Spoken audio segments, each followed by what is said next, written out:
The fire crackled in the stone hearth, casting dancing shadows across the weathered walls of the old ranch house. Samuel Harding sat in his favorite chair, the leather worn smooth by decades of use, a wool blanket draped across his lap. His grandson, 8-year-old Thomas, sat cross-legged on the braided rug at his feet, eyes wide with anticipation. Outside, the Arizona winter wind howled through the cottonwood trees, but inside, the warmth held steady. Sam's gnarled fingers traced the carved armrests, following grooves he'd made himself 40 years prior. Thomas tugged at his grandfather's sleeve. "Grandpa Sam, tell me about the Apache girl, the one in the photograph." Sam's eyes drifted to the mantelpiece, where a faded photograph stood in a silver frame. A young woman with dark braided hair stood beside a younger version of himself, both holding rifles, both looking directly at the camera, with the kind of certainty that only comes from surviving hell together. "That story," Sam said slowly, his voice like gravel smoothed by river water, "starts with blood on a fence, my fence, and a choice I almost didn't make." He leaned back, closing his eyes, and let the memories wash over him. 17 years dissolved like morning mist. The year was 1876, June, Arizona territory. The kind of heat that made a man question every decision that brought him to this godforsaken patch of red earth. Samuel Harding, 43 years old, stood on the porch of his ranch house at Black Mesa, watching the sun creep over the eastern ridge. The air already carried the promise of a scorcher, the kind of day where even the lizards sought shade. He'd been awake since 4, same as every morning for the past 10 years. Sleep was a luxury he'd lost the right to claim. His morning ritual never varied. Check the Winchester Model 1873 leaning against the doorframe. 15 rounds of 44 .40 caliber ammunition, each one seated properly in the tubular magazine. The rifle could punch through a man's chest at 100 yards, kill at 200 if you knew how to read the wind. Sam knew how to read the wind. He walked to the corral where Ash waited, his 7-year-old quarter horse, gray as desert stone. The animal nickered softly as Sam approached, pressing his velvet nose against Sam's weathered palm. Sam poured oats into the trough, checked the water barrel, ran his hand along the horse's flank, feeling for heat or swelling. Everything in order. Everything the same as yesterday, as the day before, as every day for the past 3,650 mornings. The sameness was the point. Routine was armor against memory, but memory found cracks anyway. Sam's boots carried him to the cottonwood tree behind the house, where 2 graves lay side by side beneath simple wooden crosses. The names had faded from weather and time, but he didn't need to read them. Martha Harding, Rose Harding, wife and daughter, dead 10 years come September. Fever had taken them both in the same week. He'd been powerless to stop it, helpless to do anything but watch them slip away. Rose had been 6 years old. She'd wanted to be a teacher. Sam knelt, placed his palm flat against the sun-warmed earth. "Martha, Rose, another day I don't deserve, but I keep living it." The words were the same every morning, a prayer, a confession, a promise he didn't fully understand. He stood, brushed the red dust from his knees, and turned back toward the house. That's when he heard it, a sound that didn't belong, faint, wrong. The kind of disturbance that made every instinct from the war snap to attention. Sam's hand found the Colt Peacemaker on his hip before his conscious mind registered the movement. 45 caliber, 6 rounds. The gun that had kept him alive through Gettysburg, Antietam, and a dozen skirmishes whose names he tried to forget. The sound came again, a scraping, a drag, something moving along the northern fence line 200 yards from the house. Sam moved low and fast, using the barn for cover. The Winchester was still on the porch. Stupid. Never leave your rifle behind. The war had taught him that, but peace had made him soft. He reached the fence line and stopped. A girl lay crumpled against the cedar post, face down in the dirt, one arm twisted beneath her body. She wore torn deerskin clothing, Apache by the cut and stitching. Her feet were bare, bloodied, caked with dust and torn flesh. Long black hair spilled across her shoulders, matted with sweat and what looked like old blood. Sam approached slowly, Colt raised, eyes scanning the ridgeline for ambush. This could be bait. The Apache were masters of deception when they wanted to be. But no warriors showed themselves on the rocks above. No war cries split the morning air. He knelt beside her, pressed 2 fingers against her neck. Pulse weak but steady. She was alive. That's when he saw her wrist. Branded into the dark skin, burned deep enough to scar permanent, were 2 letters in cruel block print. V.C. Victor Callahan. Sam had heard the name. Every rancher within 200 miles had heard the name. A man who'd turned human misery into an empire, who treated people like livestock and called it business. The girl's eyes fluttered open, deep brown, almost black, filled with terror and defiance in equal measure. She tried to pull away, but her body wouldn't obey. Her lips moved, forming words too quiet to hear. Sam holstered his gun, raised both hands, palms out. Easy, you're safe for now. She stared at him, and when she spoke, her English was flawless, accented but clear. Are you one of the devil's men? The question caught him off guard. The devil? Victor Callahan. She spat the name like poison. Are you his? No. She searched his face, looking for the lie. Whatever she saw there, it must have satisfied her, because the tension in her body released all at once. She tried to sit up, gasped, and collapsed back against the post. Sam saw the extent of her injuries now. Rope burns around both wrists, rubbed raw and infected. A broken rib, maybe 2, based on how she held her side. Cuts and bruises covering her arms and legs. Dehydration, exhaustion. The kind of damage that came from running until your body had nothing left to give. Can you walk? She shook her head. Sam made a decision that would change everything. He slipped one arm under her shoulders, another beneath her knees, and lifted. She weighed almost nothing, all bone and fever. As he carried her toward the house, her head lolled against his chest, and for just a moment, he saw another girl in his arms. Smaller, blonde braids instead of black. Fevered eyes looking up at him with trust he couldn't earn. Rose. He pushed the memory down, buried it deep where it couldn't cut him. Inside the house, Sam laid the girl on the leather sofa, the same one where Martha used to sit and read by lamplight. He fetched water from the pump, clean linen from the cupboard, whiskey from the shelf above the stove. The girl watched him with wary eyes as he worked. He cleaned the worst of the wounds with whiskey. She flinched but didn't cry out.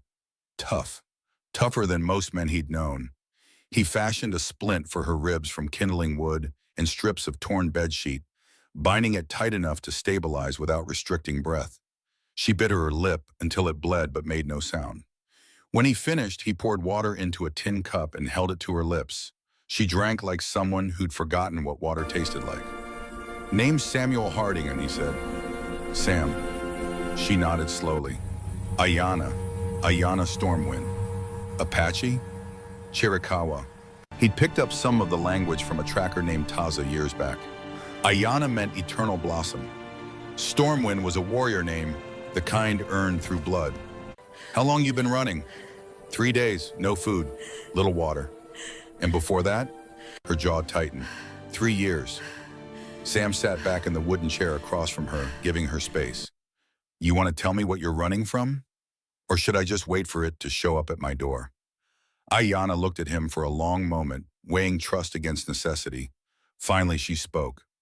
Whispering Ravine, 45 miles southeast. That's where he keeps us. Callahan. Yes, 12 of us. Girls, Apache, Mexican, Chinese, some white. All young, all stolen. Sam's hands curled into fists before he could stop them. Stolen how? My village was attacked 3 years ago. Men in army uniforms. But they weren't soldiers. They killed my father, my mother, my 2 younger brothers. Took 8 girls. Sold us to Callahan for $300 each. Her voice remained steady, clinical, like she was describing someone else's nightmare. That kind of control came from practice, from learning that tears changed nothing. What does he do with you? Whatever makes money. Labor. Sells us to men in California. We're inventory. Numbers in a ledger. Sam felt something cold and ancient stirring in his chest, the same feeling he'd had at Antietam when he'd seen what men could do to each other when they stopped seeing humanity. Why run now, after 3 years? Ayana's composure cracked for the first time. My cousin, Nita, 13 years old. She tried to escape 2 weeks ago. Callahan caught her. He's going to hang her tomorrow at sunset unless I return. I volunteered to clean the guardhouse yesterday, stole a key, opened the gate for her during the night. Then I ran the opposite direction to draw them away from her. Did it work? I don't know. I haven't seen anyone following since yesterday morning. Her eyes met his. But they'll come. Callahan doesn't let property walk away. Sam stood, walked to the window, looked out at the empty land stretching toward the horizon. No dust clouds, no movement, but that meant nothing. Callahan's men could be miles away or hiding in the next gulch. This whispering ravine, how many men? 25, maybe 30, all armed. Most are Confederate veterans. They follow Callahan because he pays well and asks no questions. What about law, marshals? Ayanna laughed, bitter and sharp. Judge Barnes in Dustwater signs whatever Callahan wants. Legal contracts, debt bondage papers, all fake, but they look real enough. The law protects him. Sam turned back to her. And you think I can change that? I don't think anything. I just needed somewhere to hide long enough to catch my breath. Then I'll figure out how to help Nita. You'll die. Probably. She met his gaze without flinching. But at least I'll die trying. Sam recognized that look. He'd seen it in mirrors after Martha and Rose died. The look of someone who'd already lost everything that mattered. He walked to the mantel, pulled down a wooden box he hadn't opened in years. Inside lay a Colt revolver, the same model as the one on his hip, but engraved along the barrel. Martha's protector. He'd given it to his wife the day they'd moved to this ranch, promising she'd never need to use it. She hadn't, but maybe someone else would. My daughter was 6 when she died, Sam said quietly. Fever took her before I could get a doctor. I couldn't save her. But maybe I can save your cousin. Ayanna sat up straighter despite the pain. You don't owe me anything. No, but I owe it to Rose. I owe it to the man I used to be before I gave up. Before she could respond, the sound of horses shattered the moment. Sam was at the window in 2 strides, Winchester in hand before conscious thought caught up. 8 riders approached from the south, moving fast, kicking up red dust in a plume visible for miles. They found you, Sam said. Ayanna tried to stand, fell back with a gasp of pain. You have to let me go. They'll burn your ranch, kill you. Sam checked his rifle, fully loaded, ready. Get behind the sofa. Stay down. Don't make a sound. You can't fight 8 men alone. Watch me. The riders spread out as they approached. Professional, tactical. These weren't cowboys. They were soldiers, or had been once. Sam counted pistols and rifles, noted the way they moved in coordinated pairs. They stopped 50 yards from the house. The leader, a thick-set man with a scar across his left cheek, raised one hand in mock greeting. Morning, friend. We're looking for some lost property. Apache girl, 17 years old. Might have come through here. Sam stepped onto the porch, rifle held loose but ready. This is private land. You're trespassing. The man smiled, showing tobacco-stained teeth. Name's Carson Pike. I work for Victor Callahan. Maybe you heard of him. I've heard. Then you know he's a man of means, a businessman, and when his property goes missing, he wants it back. I don't see any property here, just a man on his own land. Pike's smile thinned. We tracked her here. Blood trail led straight to your fence. Now, you can hand her over peaceful, or we can search the place ourselves. Sam's finger rested beside the Winchester's trigger guard. You'll do no such thing. One of the other riders, younger, nervous, reached for his pistol. Sam's rifle came up in a blur, centered on the kid's chest. Don't. The kid froze. Pike raised both hands, placating. Easy now. No need for violence. Mr. Callahan is a reasonable man. He has legal papers, debt bondage contract, signed by a territorial judge. The girl's father owed him money. She's collateral. All proper and lawful. Slavery ended in 65. I fought a war to make sure of it. This isn't slavery. It's contract law. Pike pulled a folded paper from his coat, waved it like a salesman's pitch. Signed by Judge Emerson Barnes himself, legal retrieval of indentured labor.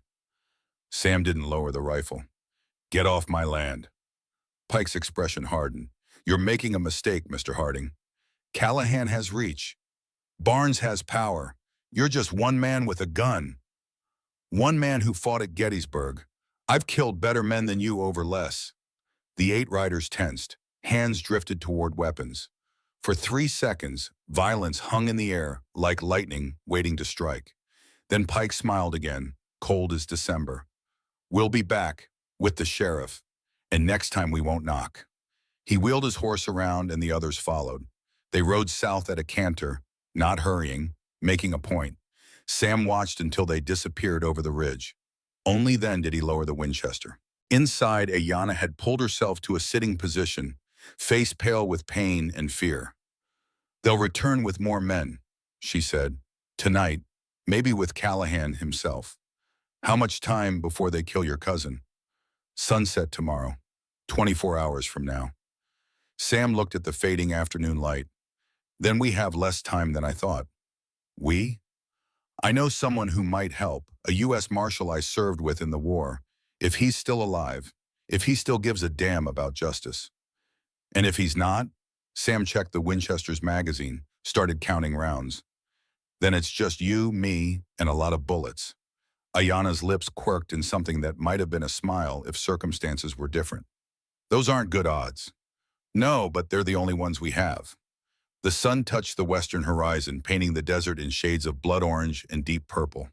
Sam walked to his desk, pulled out paper and ink he hadn't touched in years, and began to write. "Toby, it's been 11 years since Antietam. I need your help. There's a man named Victor Callahan running slaves out of Whispering Ravine. I'm going in. If you're still the man I knew, meet me at Black Mesa. We ride at dawn. Sam."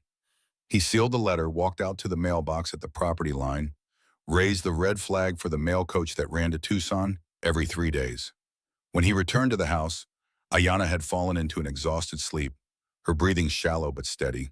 Sam covered her with a blanket, added wood to the fire, and sat in the chair where he'd spent 10 years mourning the dead. For the first time in a decade, he felt something other than emptiness. Purpose. Outside, the desert night descended, bringing stars so bright they seemed close enough to touch. Somewhere to the southeast, a 13-year-old girl named Nita waited for death or rescue. Somewhere closer, 8 armed men prepared to return with violence. And somewhere in the darkness, Sam knew the devil himself was watching. Samuel Harding checked his guns one more time, settled into his chair, and waited for morning. The war he thought he left behind had just found him again. But this time he wouldn't run. Dawn broke cold and brittle over Black Mesa, the kind of morning where frost turned the red earth silver and every breath hung visible in the air. Sam had not slept. He'd spent the night in the chair by the window, Winchester across his lap, watching shadows that never moved and listening for sounds that never came. Ayanna woke with the sun, her body stiff and aching. She sat up slowly, testing the splint around her ribs, and found Sam already awake, already watching the horizon. "They didn't come," she said. It was not quite a question. "Not yet. They're waiting for something. Orders maybe, or reinforcements." Sam stood, stretched muscles that protested 10 years of soft living and one night of vigilance. He walked to the stove, stoked the embers back to life, set a pot of coffee to boil. The familiar ritual steadied his hands. "You need to eat," he said. "Can't run on empty." He fried salt pork and hardtack in a cast iron skillet, the smell filling the small house with something almost like normalcy. Ayanna ate slowly, carefully, like someone who'd learned not to waste food or trust its availability. When she finished, Anne cleared the plates and turned to face her. "If we're going to do this, you need to know how to shoot." "I know how to shoot. Not like this. Not the way you'll need to when 20 men are trying to kill you." He led her outside to the space behind the barn, away from the road, where the ridge would block sight lines from anyone watching. From a wooden crate he pulled the Winchester, the Colt Peacemaker, and a box of ammunition. "The rifle first." "Winchester model 1873, Sam said, his voice taking on the cadence of instruction, the tone he'd used with raw recruits during the war. "Fires 44/40 caliber, tube magazine holds 15 rounds, lever action, you can fire 20 rounds a minute if you're fast and practiced." He demonstrated the motion, smooth and economical, working the lever to chamber a round, ejecting it, chambering another. The metal sang a bright note each time. At 100 yards, this will punch through a man's chest and keep going. At 200 yards, it'll still kill if you hit center mass. Beyond that, you're wasting bullets. You understand? Ayanna nodded, took the rifle when he offered it. The weight surprised her, heavier than it looked. Stock against your shoulder here. Tight. The recoil will bruise you if you hold it loose. Both eyes open. Line up the front sight with the notch in the rear. Don't pull the trigger. Squeeze it, like you're trying not to wake someone. He set up targets at 50 yards. Empty bean cans on fence posts. Fire when ready. Ayanna aimed, breathed out, squeezed. The Winchester barked, kicked against her shoulder. The can stayed put. She worked the lever like she'd seen Sam do, chambered another round, fired again. Miss. You're jerking the trigger, anticipating the recoil. The bullet's gone before the gun moves. Don't fight it. Become part of it. She fired again. Again. By the 8th shot, she'd knocked down 2 cans. Not bad, Sam said. In a real fight, 8 out of 15 means you live. 7 out of 15 means you die. He took the Winchester back, handed her the Colt Peacemaker. Martha's gun. The engraving caught the morning light. 45 caliber, 6 rounds, single action, so you have to cock the hammer each time. Effective range is about 50 yards, but in a gunfight, you'll be lucky to hit anything past 20. He showed her how to load it, how to cock it, how to aim with the rudimentary sights. This is a last resort weapon.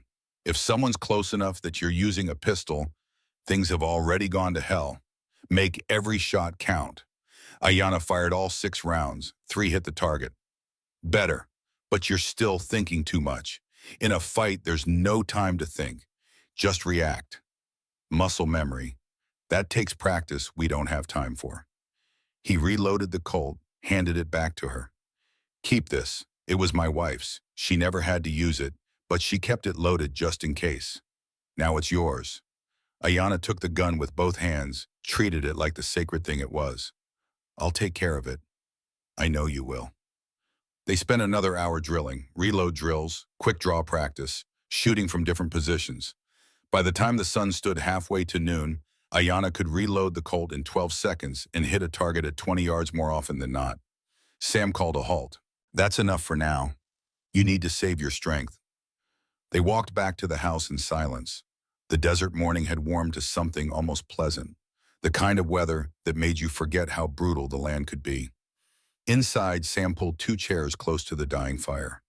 This was the moment he'd been dreading, the moment where silence gave way to truth. Tell me about Rose, Ayanna said quietly. Sam looked at her, surprised. You said I reminded you of her. I want to know. Sam was quiet for a long time. When he finally spoke, his voice carried the weight of stone pulled from deep water.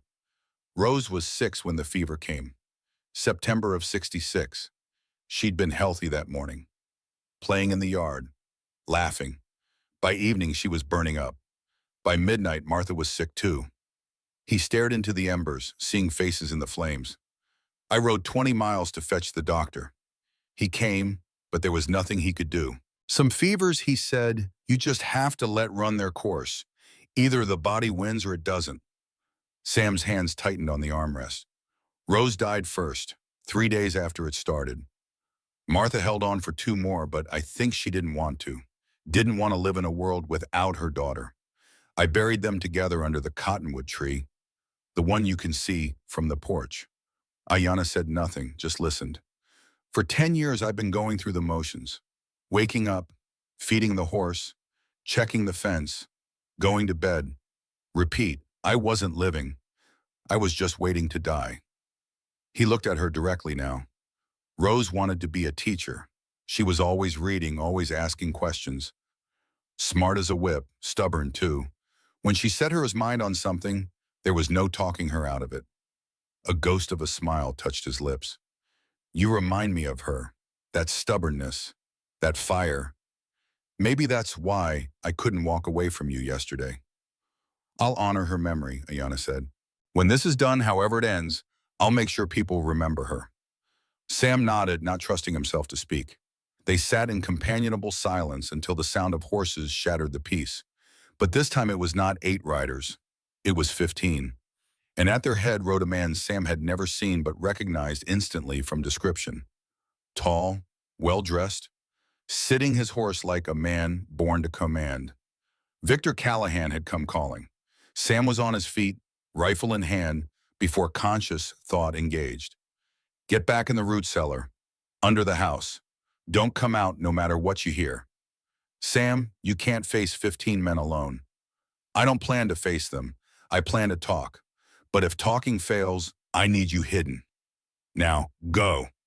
Ayanna hesitated, then obeyed. Sam waited until he heard the cellar door close before stepping onto the porch. The riders stopped 30 yards out, a precise military formation. Callahan dismounted with the easy grace of a man who'd spent his life on horseback. He was in his mid-40s, clean-shaven, wearing a black suit that must have cost more than Sam's ranch was worth. His eyes were the pale blue of winter sky, cold and calculating. "Mr. Harding," Callahan said, his voice smooth as aged whiskey, "I apologize for the intrusion. I believe we have business to discuss. I don't do business with slavers." Callahan smiled, the expression never reaching his eyes. "Slavery is illegal, Mr. Harding. Has been since '65. I'm a legitimate businessman operating under territorial law." He reached into his coat, pulled out a thick document sealed with red wax. "This is a debt bondage contract, legally executed and notarized. The Apache girl you're harboring, her father incurred a debt of $500. Unable to pay, he signed this contract offering his daughter as collateral for a period of indentured servitude not to exceed 7 years. Her father's dead. Unfortunate, but irrelevant. The debt transfers to next of kin. The contract is enforceable." Sam kept his rifle pointed at the ground, but his finger rested near the trigger guard. "That's not a contract. That's kidnapping with paperwork. The law disagrees. This document bears the signature and seal of Judge Emerson Barnes, Territorial Court of Arizona. It's as legal as your deed to this land." Callahan took 3 steps closer, still holding the document like a shield. "I'm a reasonable man, Mr. Harding. I understand you're a veteran, a man of principle. You see a girl in distress and your instinct is to help, admirable. But you've been deceived. That girl is a thief and a fugitive. She stole property from my operation and incited others to rebellion. I have every legal right to retrieve her. Even if that were true, and it's not, I wouldn't hand over a dog to you, let alone a girl." Callahan's smile remained fixed. "Then you're obstructing justice. I could have you arrested. Judge Barnes would sign the warrant this afternoon. Barnes is bought and paid for. Everyone knows it. Careful, Mr. Harding. Slandering a territorial judge is a serious offense." Sam raised the Winchester, not quite pointing it at Callahan, but making his intent clear. "You've said your piece, now get off my land." The 14 men behind Callahan shifted in their saddles, hands drifting toward weapons. Carson Pike was among them, his scarred face twisted in anticipation. Callahan raised one hand, a subtle command. His men froze. "You're making a grave mistake," Callahan said, his voice losing its warm veneer. "I own half the judges in this territory. I employ 100 men between here and California. You're one rancher with one rifle. The mathematics are not in your favor." "Maybe not, but I guarantee you won't be around to count the bodies." For 5 seconds, violence hung in the air like a held breath. Then Callahan's cold smile returned. "Very well. You have until sunset tomorrow. 24 hours. Return the girl and we'll consider the matter closed. Refuse and I'll return with the sheriff and a legal warrant. Your ranch will be searched. If the girl is found, you'll be charged with harboring a fugitive and obstruction. If she's not found, but we have reason to believe you aided her escape, the charges stand. Either way, you lose everything." He paused, letting the threat sink in. "Oh, and Mr. Harding? That girl's cousin, the one in my custody? If the Apache girl doesn't return by sunset tomorrow, the cousin hangs. I'll make sure your girl knows her disobedience killed her kin. That's the weight she'll carry for whatever short life remains to her." Callahan turned, mounted his horse with practiced ease, and rode away. His 14 men followed, but Pike lingered for a moment, locking eyes with Sam. "See you tomorrow, old man," Pike said. Then he spurred his horse and galloped after the others. Sam stood on the porch until the dust settled and the sound of hoofbeats faded. Only then did he lower the Winchester and allow himself to breathe. Ayanna emerged from the cellar, her face pale. "You heard?" "Every word." Her voice shook. "He'll kill Nita, and he'll kill you. We have to run. Both of us. Head for Mexico or California. And leave your cousin to hang? Leave 11 other girls to suffer? Better than dying for nothing." Sam walked back into the house, set the Winchester on the table, and stared at it like it might offer answers. "There's another option," he said quietly, "but it requires help." As if summoned by the words, the sound of a single horse approached from the north. Fast. Urgent. Sam grabbed the rifle, moved to the window, and saw a lone rider cresting the ridge. The man rode like someone who'd been in the saddle for days, his horse lathered with sweat, foam flecking its neck. As he drew closer, Sam's breath caught. He knew that posture. That way of sitting a horse like it was an extension of his own body. Tobias Blackwell, Marshal, war hero, the man who'd saved Sam's life at Gettysburg and whose life Sam had saved at Antietam. The man Sam hadn't seen in 11 years. Toby reined in hard, dismounted before his horse stopped moving, and strode toward the porch. He was 39 now, leaner than Sam remembered, his face weathered by sun and hardship. A star badge gleamed on his vest, gray streaked his beard. The two men stood facing each other for 3 heartbeats. Then Sam stepped forward and pulled Toby into an embrace that spoke of battlefields and blood and brotherhood. "You crazy bastard," Toby said, his voice rough with emotion. "I got your letter yesterday. Rode straight through. You look like hell. You look worse." Toby stepped back, gripped Sam's shoulders, studied his face. 11 years, Sam, not a word. I thought you were dead." "I was. Just took my body a while to figure it out."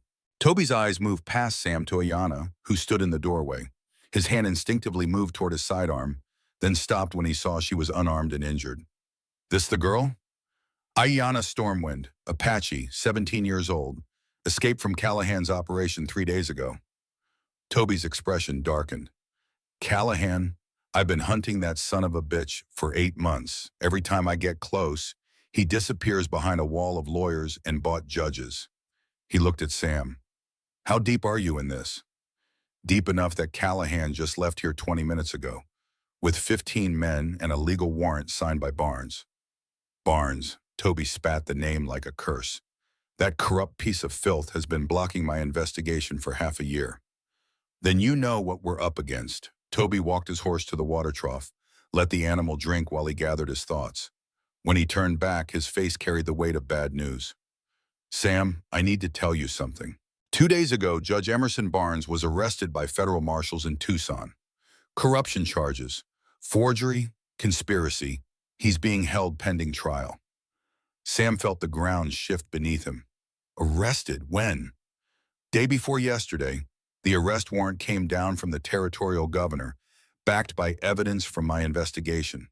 Every contract Barnes signed in the last 5 years is under review, which means every piece of paper Callahan has is worthless." Ayanna stepped forward. "Then we can go to the authorities. Show them Callahan's contracts are fake." Toby's expression turned grim. "It's not that simple. Yes, Barnes is arrested, but Callahan doesn't know that yet. News travels slow out here. He's still operating like he has judicial protection, and there's another problem." "What?" "Barnes got me suspended last week right before his arrest. Claimed I was harassing respectable citizens, overstepping my authority. The suspension stands until the investigation into Barnes is complete, which means right now I have no legal authority. No badge that matters. If I act in official capacity, anything I do gets thrown out of court." "So we're on our own," Sam said. "Worse than that. If I help you and it goes public, every case I've ever worked gets scrutinized. Men I put in prison might walk. I'd be finished as a marshal." Sam met his old friend's eyes. "Then right away, I'll understand." Toby laughed, sharp and bitter. "Understand? Sam, you pulled me out of a Confederate trench at Antietam with half my guts hanging out. You carried me 3 miles under fire. I owe you my life. You don't owe me anything. The hell I don't. Toby walked to his saddlebag, pulled out a long rifle case wrapped in oilcloth.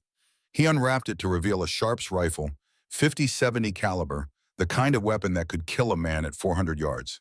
Besides, Toby said, checking the rifle's action, I didn't spend 8 months tracking Callahan just to let him walk because of a technicality. If we're doing this off the books, we're doing it right. Old school. The way we fought the war.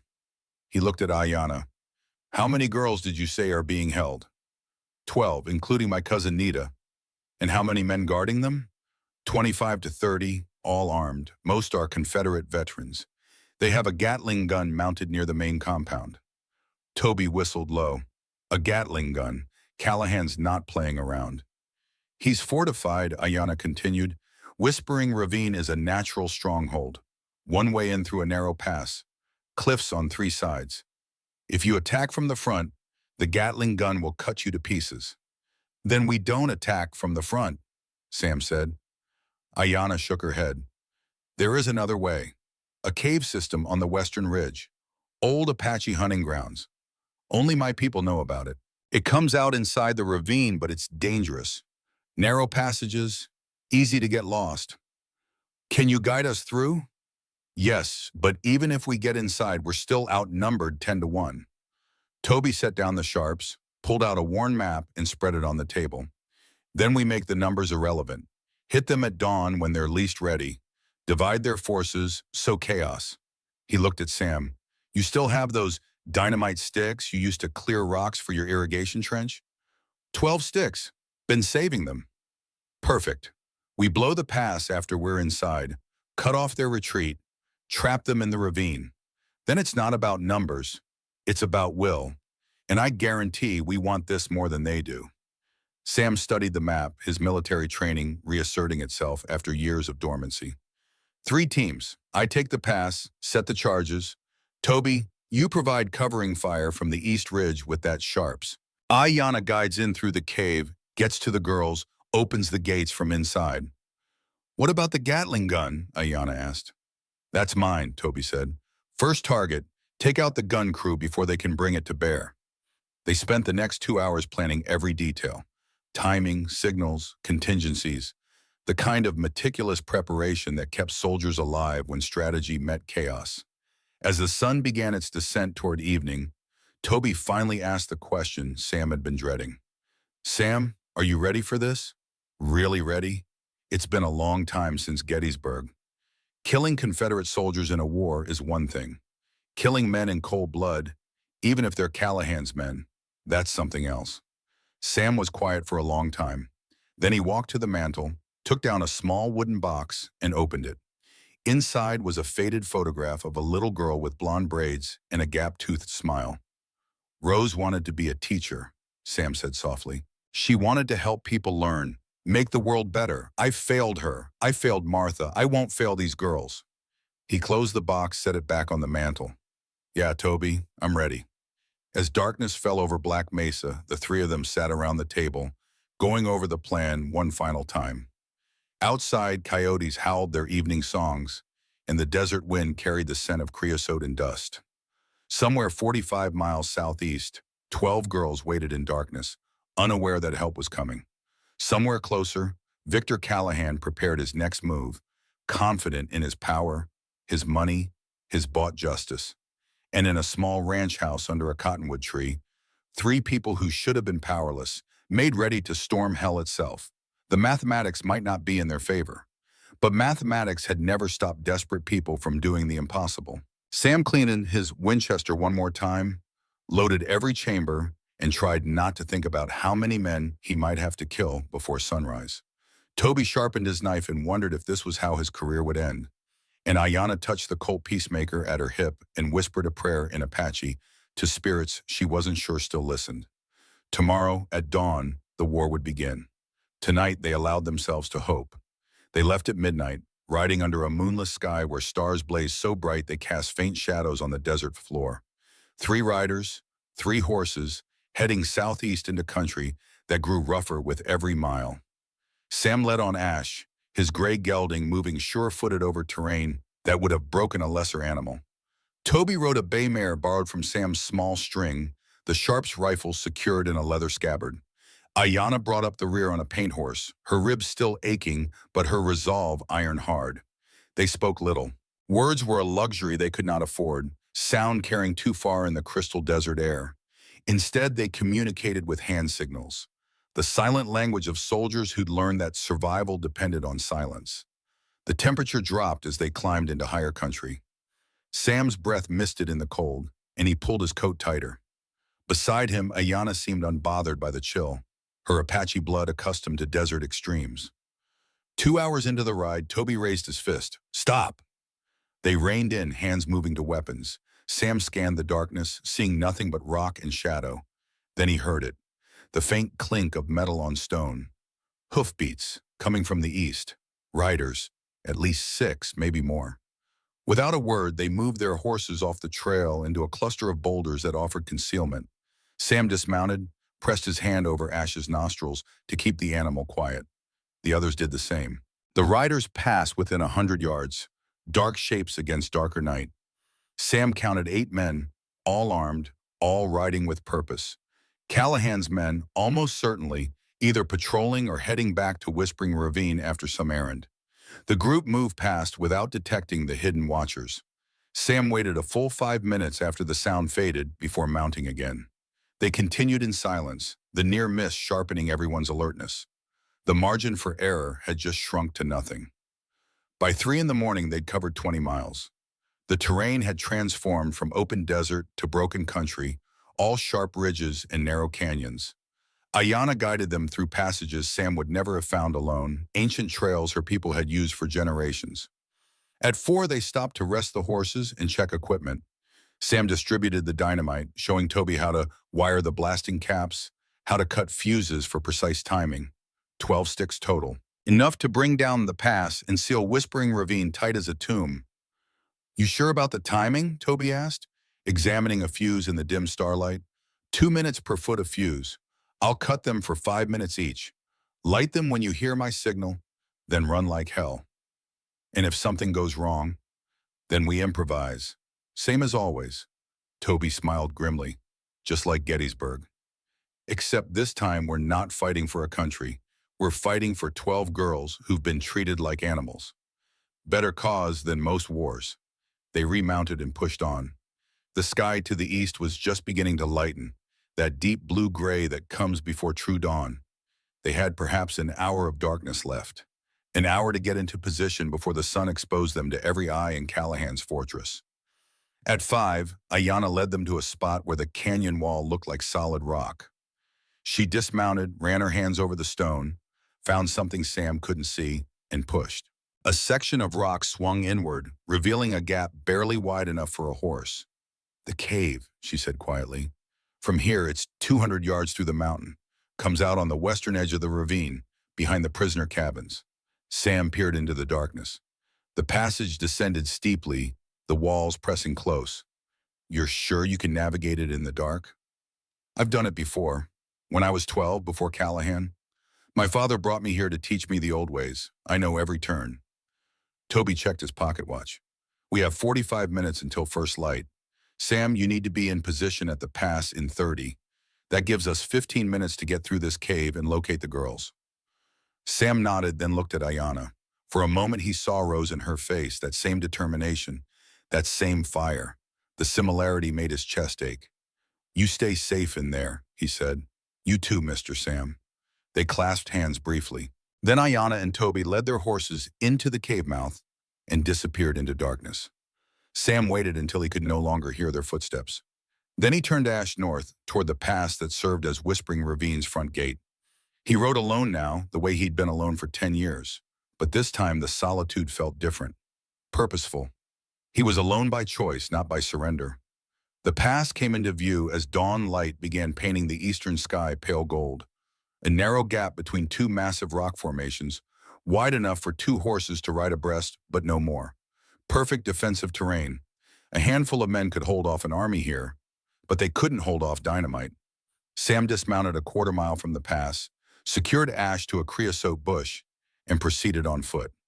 He moved from shadow to shadow, using every scrap of cover, the skills from the war returning, as if he'd never stopped being a soldier. Two guards stood at the pass entrance, rifles slung casually across their shoulders, clearly not expecting trouble. Why would they? Callahan owned the law, owned the judges. Who would be fool enough to attack? Sam circled wide, coming at the pass from the north where erosion had created a series of natural handholds in the rock face. He climbed slowly, testing each grip, mindful that a single loose stone could give him away. 15 feet up, 20, 30. He reached a narrow ledge that ran along the top of the pass, offering a perfect vantage point. Below, the guards were talking, their voices carrying in the still morning air. Heard Callahan's bringing in more girls next week. Shipment from El Paso. Yeah, how many? 6, young ones. Mexican mostly. Should fetch good prices in California. Sam's jaw clenched. He forced himself to breathe slowly, to think tactically. Anger was a liability in combat. Cold calculation kept you alive. He unpacked the dynamite, setting 6 sticks along the ledge at precise intervals. He wired them together, connected the blasting caps, cut the fuses to exactly 5 feet each. 5 minutes of burn time once lit. Then he settled in to wait for Toby's signal. The sky brightened. Orange light touched the tops of the canyon walls. In 15 minutes, the sun would crest the ridge and day would fully arrive. Sam checked his Winchester. 15 rounds ready. He had another 100 in his saddlebag, but if this went wrong enough that he needed 100 rounds, they were all dead anyway. A hawk circled overhead, riding thermals that were just beginning to form. Sam watched it, remembering something his father had told him as a boy. Hawks hunt at dawn because that's when their prey is careless, thinking they survived the night. Good advice for hawks. Good advice for men. The shot came exactly on time. A single rifle report, sharp and clear, echoing off the canyon walls. Toby's sharps, firing from his position on the eastern ridge. The signal? Sam struck a match, touched it to the fuse. The black powder caught with a hiss and spark, burning steadily. He lit the second fuse, then the third, working methodically while counting seconds in his head. Below, the guards had heard the shot. They turned, looking toward the ravine, rifles coming up. What the hell was that? Sounded like it came from inside. We should check it. They started to move. Sam lit the 4th fuse, the 5th, the 6th. 1 minute gone. 4 minutes remaining. He climbed down quickly, not bothering with stealth now. The guards saw him when he was halfway down, shouted in alarm, raised their weapons. Sam dropped the last 10 feet, landed hard, rolled, came up running. A bullet whined past his ear. Another kicked up dust at his feet. He didn't return fire. No point wasting ammunition on targets that would be dead in 3 minutes anyway. He sprinted for Ash, untied the reins, swung into the saddle. Behind him, the guards were running toward the pass, probably thinking he was trying to escape, probably alerting others by now. Let them come. The more bodies near the pass, when it blew, the fewer he'd have to deal with later. 2 minutes gone, 3 minutes remaining. Sam rode hard to the east, toward the position where Toby should be set up. The terrain rose steeply, all broken rock and twisted juniper. Ash picked his way carefully, veteran enough to know that speed meant nothing if you broke a leg. Another rifle shot echoed across the ravine. Then another. Toby was engaging targets, keeping Callahan's men focused on the eastern approach. Sam reached a cluster of boulders that offered cover and dismounted. From here, he had a clear view of both the pass and the ravine beyond. Whispering ravines spread out below like something from a nightmare. 6 wooden cabins arranged in 2 rows. Guard towers at the north and south ends, each manned by 2 riflemen. The Gatling gun mounted on a wooden platform near the largest cabin, its 10 barrels gleaming in the new sunlight. And in the center, chained to posts like animals, 12 figures in ragged clothing. The girls. Sam's hands tightened on the Winchester. Every instinct screamed to charge down there, to start shooting, to end this now. But charging got you killed. Patience won battles. 3 minutes gone, 2 minutes remaining. Movement at the pass. 6 more men had joined the original guards, all of them staring up at the ledge where the dynamite sat burning. One of them, smarter than the others, must have spotted the fuses. He was shouting, pointing, trying to get the others to run. Too late. The explosion was not one blast, but 6 overlapping detonations that merged into a single catastrophic roar. The rock face disintegrated in a fountain of stone and dust.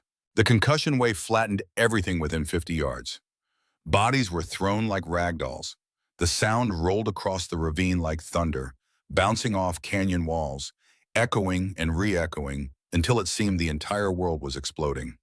When the dust began to clear, the past no longer existed. Tons of rock had collapsed into the gap, creating a wall 30 feet high. Nothing would get through that barrier without days of digging. Whispering Ravine was sealed, no one was getting out, and no reinforcements were getting in. The explosion galvanized the camp below. Men poured out of cabins, some still pulling on clothes, all grabbing weapons. Sam counted at least 20, maybe more. They were organized chaos, clearly trained, moving to defensive positions with military efficiency. The Gatling gun swung toward the eastern ridge where Toby's shot had originated. Its crew cranked the handle, and the world turned into a storm of lead. The distinctive sound of the Gatling, that mechanical chattering roar, filled the ravine. But Toby had already moved. Sam saw the telltale puff of smoke from a different position, 200 yards south of where he'd fired before. The sharps boomed. One of the men on the Gatling gun platform went down, clutching his chest.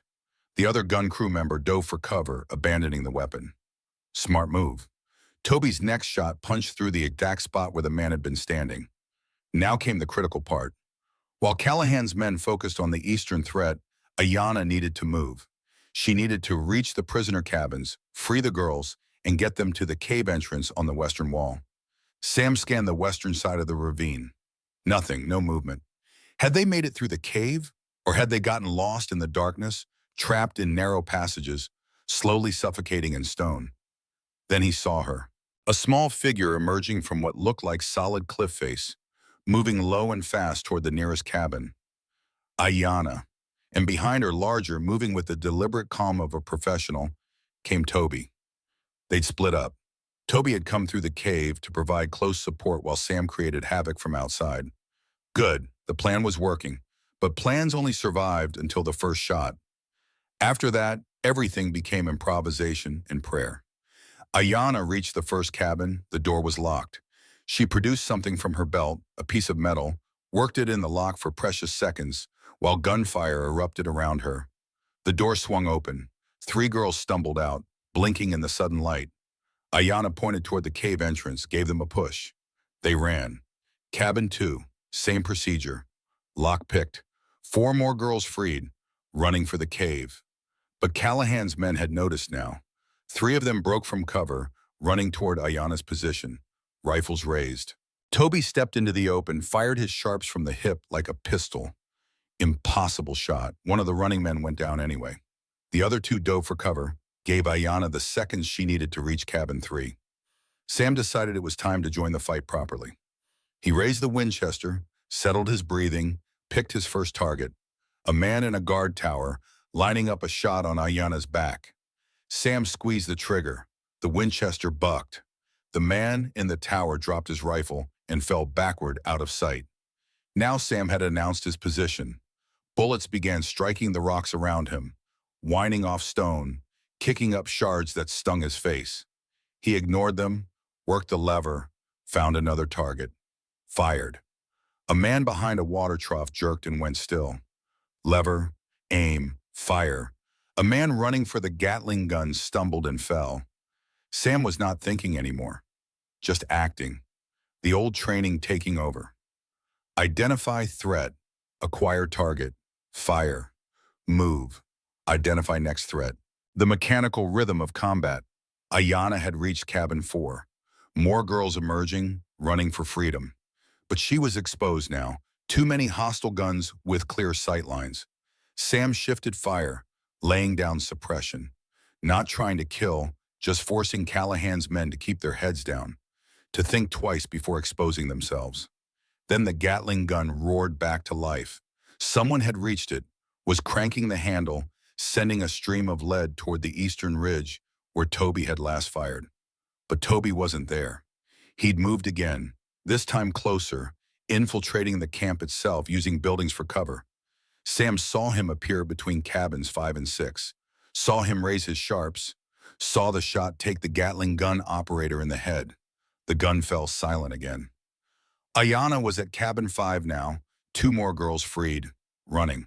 That made 9 out of 12. Where was Nita? Where were the last 3? Then Sam saw the 6th cabin, smaller than the others, with heavier locks and bars on the windows. The punishment cell, where Callahan kept the ones who disobeyed.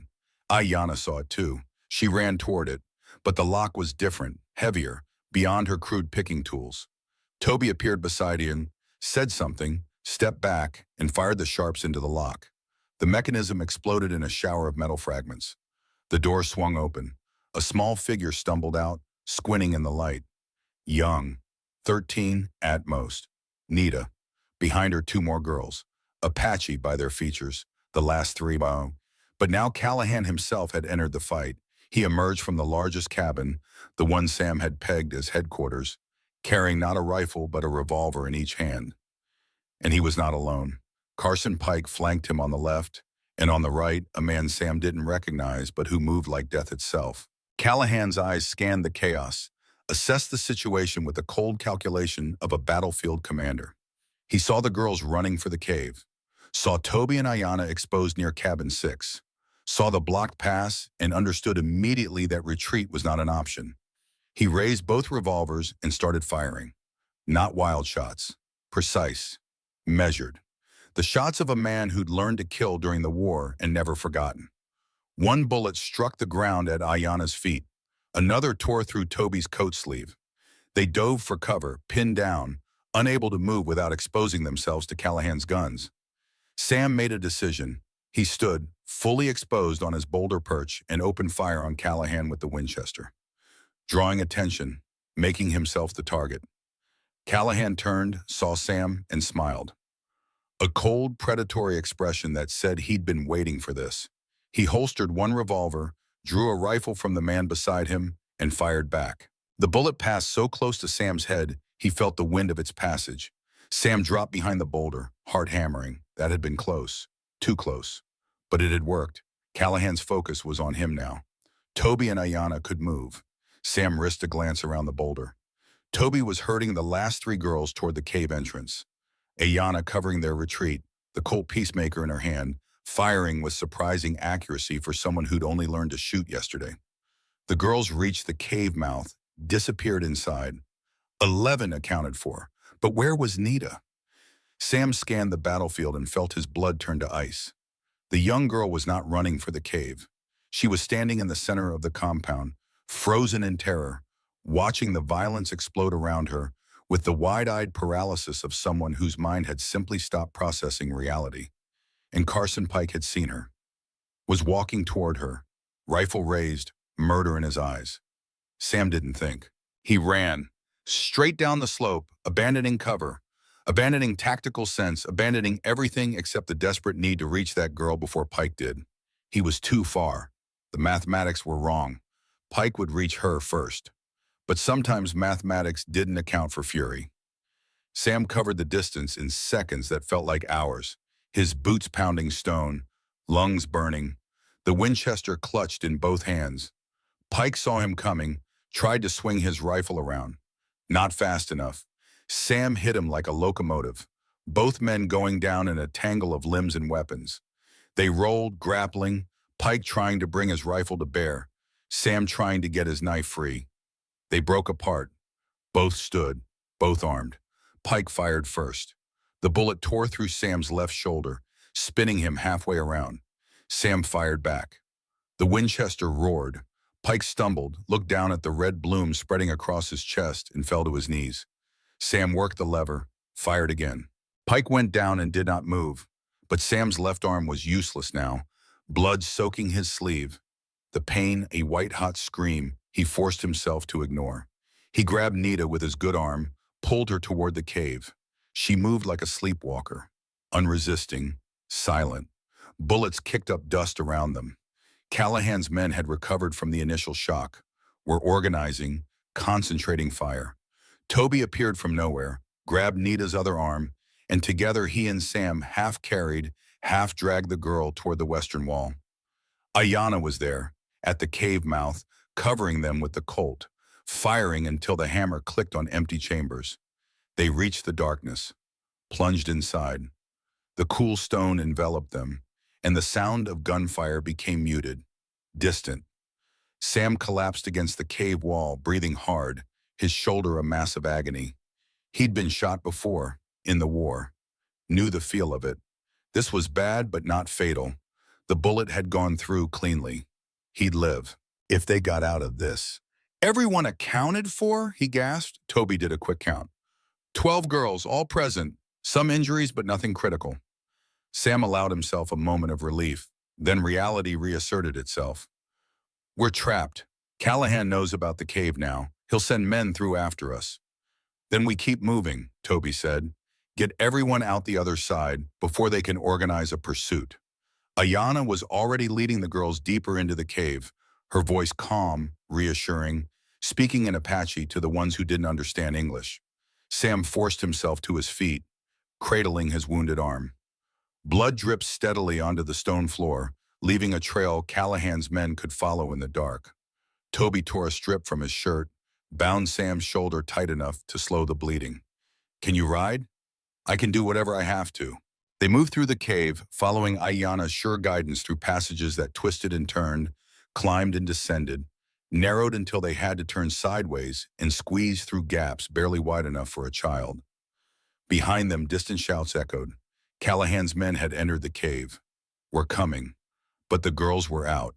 12 lives saved. 12 futures reclaimed from darkness. The mathematics didn't matter anymore. They'd done the impossible. Now they just had to survive long enough to see sunrise. The cave mouth on the western side opened onto a steep talus slope that descended 200 feet to where their horses waited. Dawn had fully arrived now, painting the desert in shades of amber and rose, beautiful and pitiless. Ayanna emerged first, blinking in the sudden light, then turned to help the girls who stumbled out behind her. 12 faces ranging from 13 to 17 years old. Apache, Mexican, Chinese, white. All bearing the marks of Callahan's cruelty. Bruises, burns, the hollow-eyed stare of people who'd learned not to hope. But hope was breaking across their faces now like sunrise. Sam came out last, his left arm hanging useless, blood seeping through Toby's makeshift bandage. The pain was a constant roar, but he'd learned in the war to compartmentalize suffering. You could hurt and still function. Pain was just information. Death was the only thing that mattered. Toby did a quick tactical assessment. "They'll be through that cave in 10 minutes, maybe less. We need distance and we need it fast." But 12 girls and 3 horses presented a problem. The mathematics of escape. "Double up," Sam said. "Lightest girls share horses. The rest run alongside. We move as a group or not at all." Nita stood apart from the others, still locked in whatever mental cage trauma had built around her. Ayanna went to her cousin, knelt, spoke softly in Apache. After a moment, Nita's eyes focused, saw Ayanna, and the dam broke. She collapsed into her cousin's arms, sobbing with the desperate intensity of someone who'd been holding everything inside for too long. Ayanna held her, murmuring words Sam couldn't understand but whose meaning was universal. Safety, love, home. Sam looked away, giving them privacy in a moment that had none. His eyes swept the terrain, measuring distances, calculating odds. The ravine exit to the south was blocked by Callahan's men. The northern pass was buried under tons of rock. East and west were sheer cliffs. The only way out was through rough country to the southwest, a maze of canyons and arroyos that offered concealment, but would slow them to a crawl. "We head for Devil's Backbone," Toby said, reading Sam's thoughts. 20 miles of bad country, but it'll take Callahan's men twice as long to navigate if they don't know the terrain. From there, we can reach Dustwater by nightfall. "Dustwater has a sheriff," Sam pointed out, "probably on Callahan's payroll." "Had a sheriff. Got word 3 days ago that Sheriff Morrison took a bribe from the wrong people. Got himself arrested by territorial marshals. The town's operating without law right now, which means it's neutral ground. We get these girls to Dustwater, get them documented by witnesses, and Callahan can't touch them. without exposing his whole operation. It was a plan with more holes than a moth-eaten blanket, but it was all they had. They distributed the girls across the 3 horses. Nita rode with Ayana on the paint. 2 younger Chinese girls shared Toby's bay. 3 Mexican girls rode Ash, with Sam walking alongside despite his wound. The remaining 6 girls would have to run, but Ayana assured Sam they were strong, capable. Apache women could cover 50 miles in a day when necessary. These girls had survived worse than a desert march. They set out at a fast walk, moving southwest through terrain that grew increasingly hostile. The morning heat was building, would reach 90 degrees by noon, over 100 by afternoon. They had 3 canteens between them. Not enough, not nearly enough. Behind them, shouts echoed from the cave mouth. Callahan's men had made it through. Sam glanced back, saw movement on the ridge. 6 riders, maybe 8. They'd found horses from somewhere, were mounting up, preparing to give chase. "Contact," he called. 8 riders, 600 yards in closing. Toby swung down from his bay, pulled the sharps from its scabbard. "Keep moving, I'll slow them down." He found a position behind a cluster of boulders, settled the rifle across a flat rock, and peered through the scope. The sharps was a precision instrument, capable of hitting a man-sized target at 1,000 yards in the right hands. Toby's hands were right. The rifle boomed. 800 yards away, one of the riders toppled from his saddle. The others scattered, diving for cover. Toby worked the breech, ejected the spent cartridge, loaded another of the massive 50-70 rounds. Fired again. A horse screamed and went down, throwing its rider. That bought them 5 minutes, maybe 10. Sam kept the group moving, setting a pace that was fast enough to build distance, but not so fast it would exhaust the girls. The ones on foot were already struggling, their bodies weakened by months of inadequate food and brutal treatment. One of the Apache girls, maybe 15 years old, stumbled and nearly fell.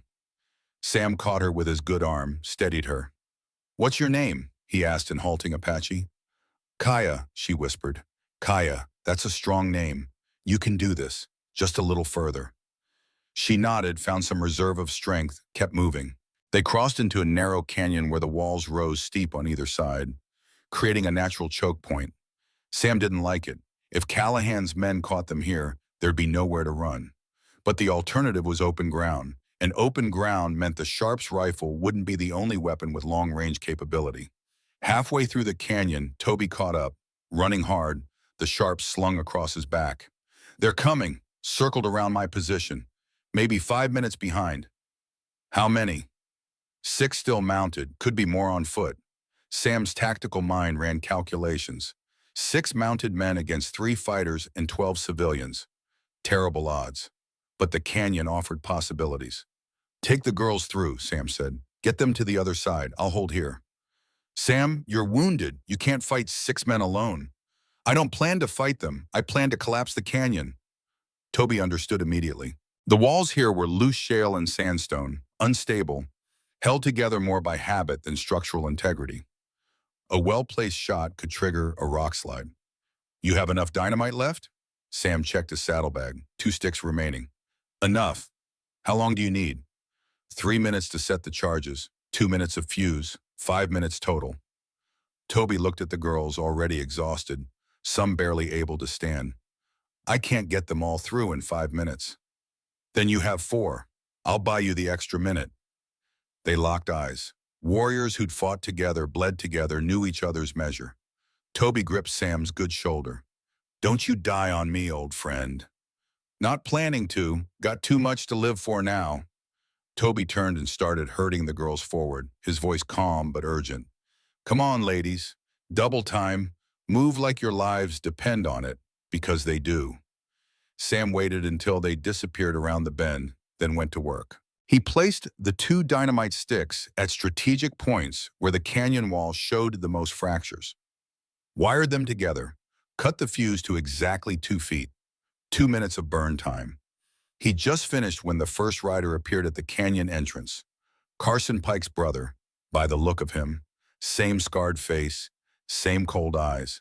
He saw Sam, saw the dynamite, understood immediately. "He's got explosives," the man shouted. "Back! Get back!" Too late. Sam struck the match, lit the fuse, and ran. The hiss of burning powder chased him as he sprinted deeper into the canyon, his boots pounding stone, his wounded shoulder screaming with every jarring step. Behind him, hoofbeats. They were coming anyway, gambling they could kill him before the charges blew. Bad gamble. Sam threw himself around the canyon bend just as the world exploded. The concussion knocked him flat, drove the air from his lungs. The roar was apocalyptic, rolling through the canyon like the voice of an angry god. When he could breathe again, when his ears stopped ringing, he looked back. The canyon was sealed. Thousands of tons of rock had collapsed, creating a barrier that would take a week to clear. And buried somewhere in that rubble were however many of Callahan's men had been foolish enough to chase him. Sam didn't feel triumph, didn't feel anything except the cold necessity of survival. He'd killed men today, would probably kill more before this was over. The arithmetic of violence. He picked himself up, inventory of damage, shoulder still bleeding but slower now. Possible cracked rib from the blast concussion, multiple lacerations from flying rock. Nothing immediately fatal. He stumbled forward, found Toby and the girls waiting half a mile ahead in a shaded overhang. "It's done," Sam said. "Canyon's blocked, but there are other ways around. We need to keep moving." And they pushed on through country that seemed designed by a malicious god to punish human ambition. The heat climbed past 90, then 100, then higher. The sun was a physical weight pressing down from a sky bleached white by its own intensity. The girls were suffering. Two of the younger ones had stopped sweating, a bad sign. Heat exhaustion moving toward heat stroke. Sam made them stop, shared out water in careful sips, wet bandanas, and placed them on foreheads and necks. It wasn't enough. They needed more water, needed shade, needed rest. "There's a spring," Ayanna said, 5 miles southwest, hidden canyon. My father showed me when I was young. Can you find it again? Yes. Then that's where we go. They covered the 5 miles in 2 hours, moving slower now, the girls at the edge of collapse. Sam himself was fading, blood loss and heat conspiring to drag him down. Only willpower kept him upright. The spring was exactly where Ayanna remembered. A thin trickle of water emerging from rock, feeding a small pool shaded by overhanging stone. Not much, but enough. The girls fell on the water like drowning swimmers finding air. Sam made them drink slowly, knowing that desperate gulping would only make them sick. While they rested, Toby climbed to high ground and scanned their back trail with a small telescope he'd produced from his coat. He came back grim-faced. "They're still coming. Different group. Maybe a dozen riders moving fast. They've got a tracker with them." "How far?" 2 hours, maybe less if they push hard. Sam looked at the girls. They needed rest, needed food, needed medical attention. But they had none of those luxuries. They had only forward motion and the hope that Dustwater offered sanctuary. "Can they ride?" he asked Ayanna. She looked at her cousin, at the others, saw exhaustion, saw pain, but also saw something harder. Determination. The will to survive. "They can ride." They mounted up again, but now Sam insisted on walking. His shoulder was worse, the wound inflamed, possibly infected. Riding would only aggravate it, and they needed every advantage, even the small one of a lighter burden on tired horses. They climbed out of the hidden canyon and struck out across open desert, making for the dark line on the horizon that marked Devil's Backbone, a razor-edge ridge of volcanic rock that ran north to south for 30 miles. 2 hours later, they reached it. The sun was past its zenith now, beginning the long descent toward evening. Still hot, but the worst of the day's heat was behind them. Toby called a halt at the base of a massive rock formation that offered the first real cover they'd seen in hours.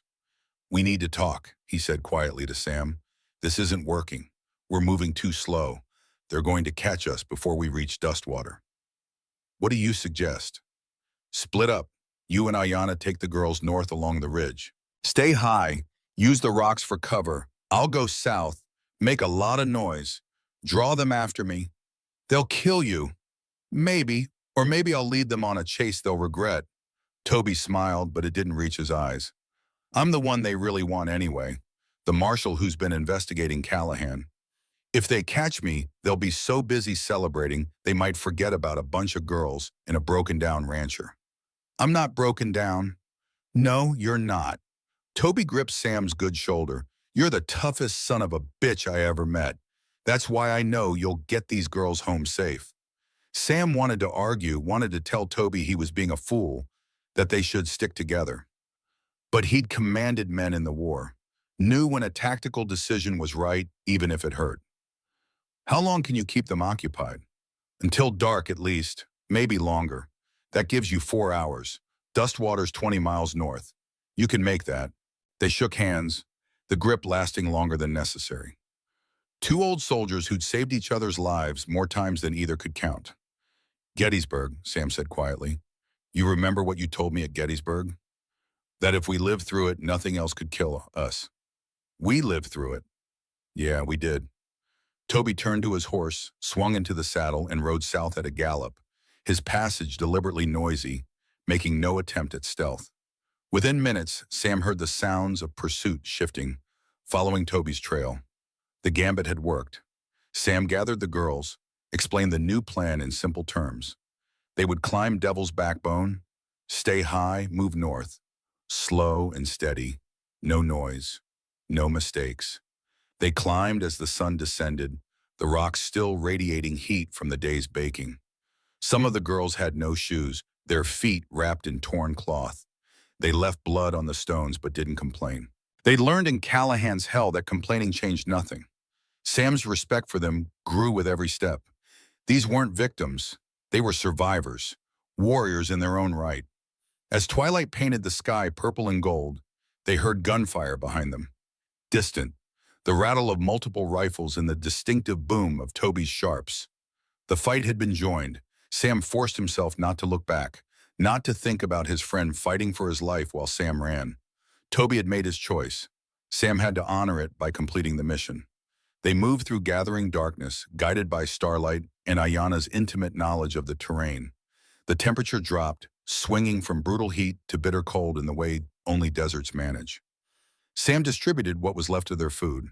Hardtack and jerky, not much, but enough to give the girls energy for the final push. Around midnight, they descended from Devil's Backbone and struck out across flat ground toward a cluster of lights that marked Dustwater.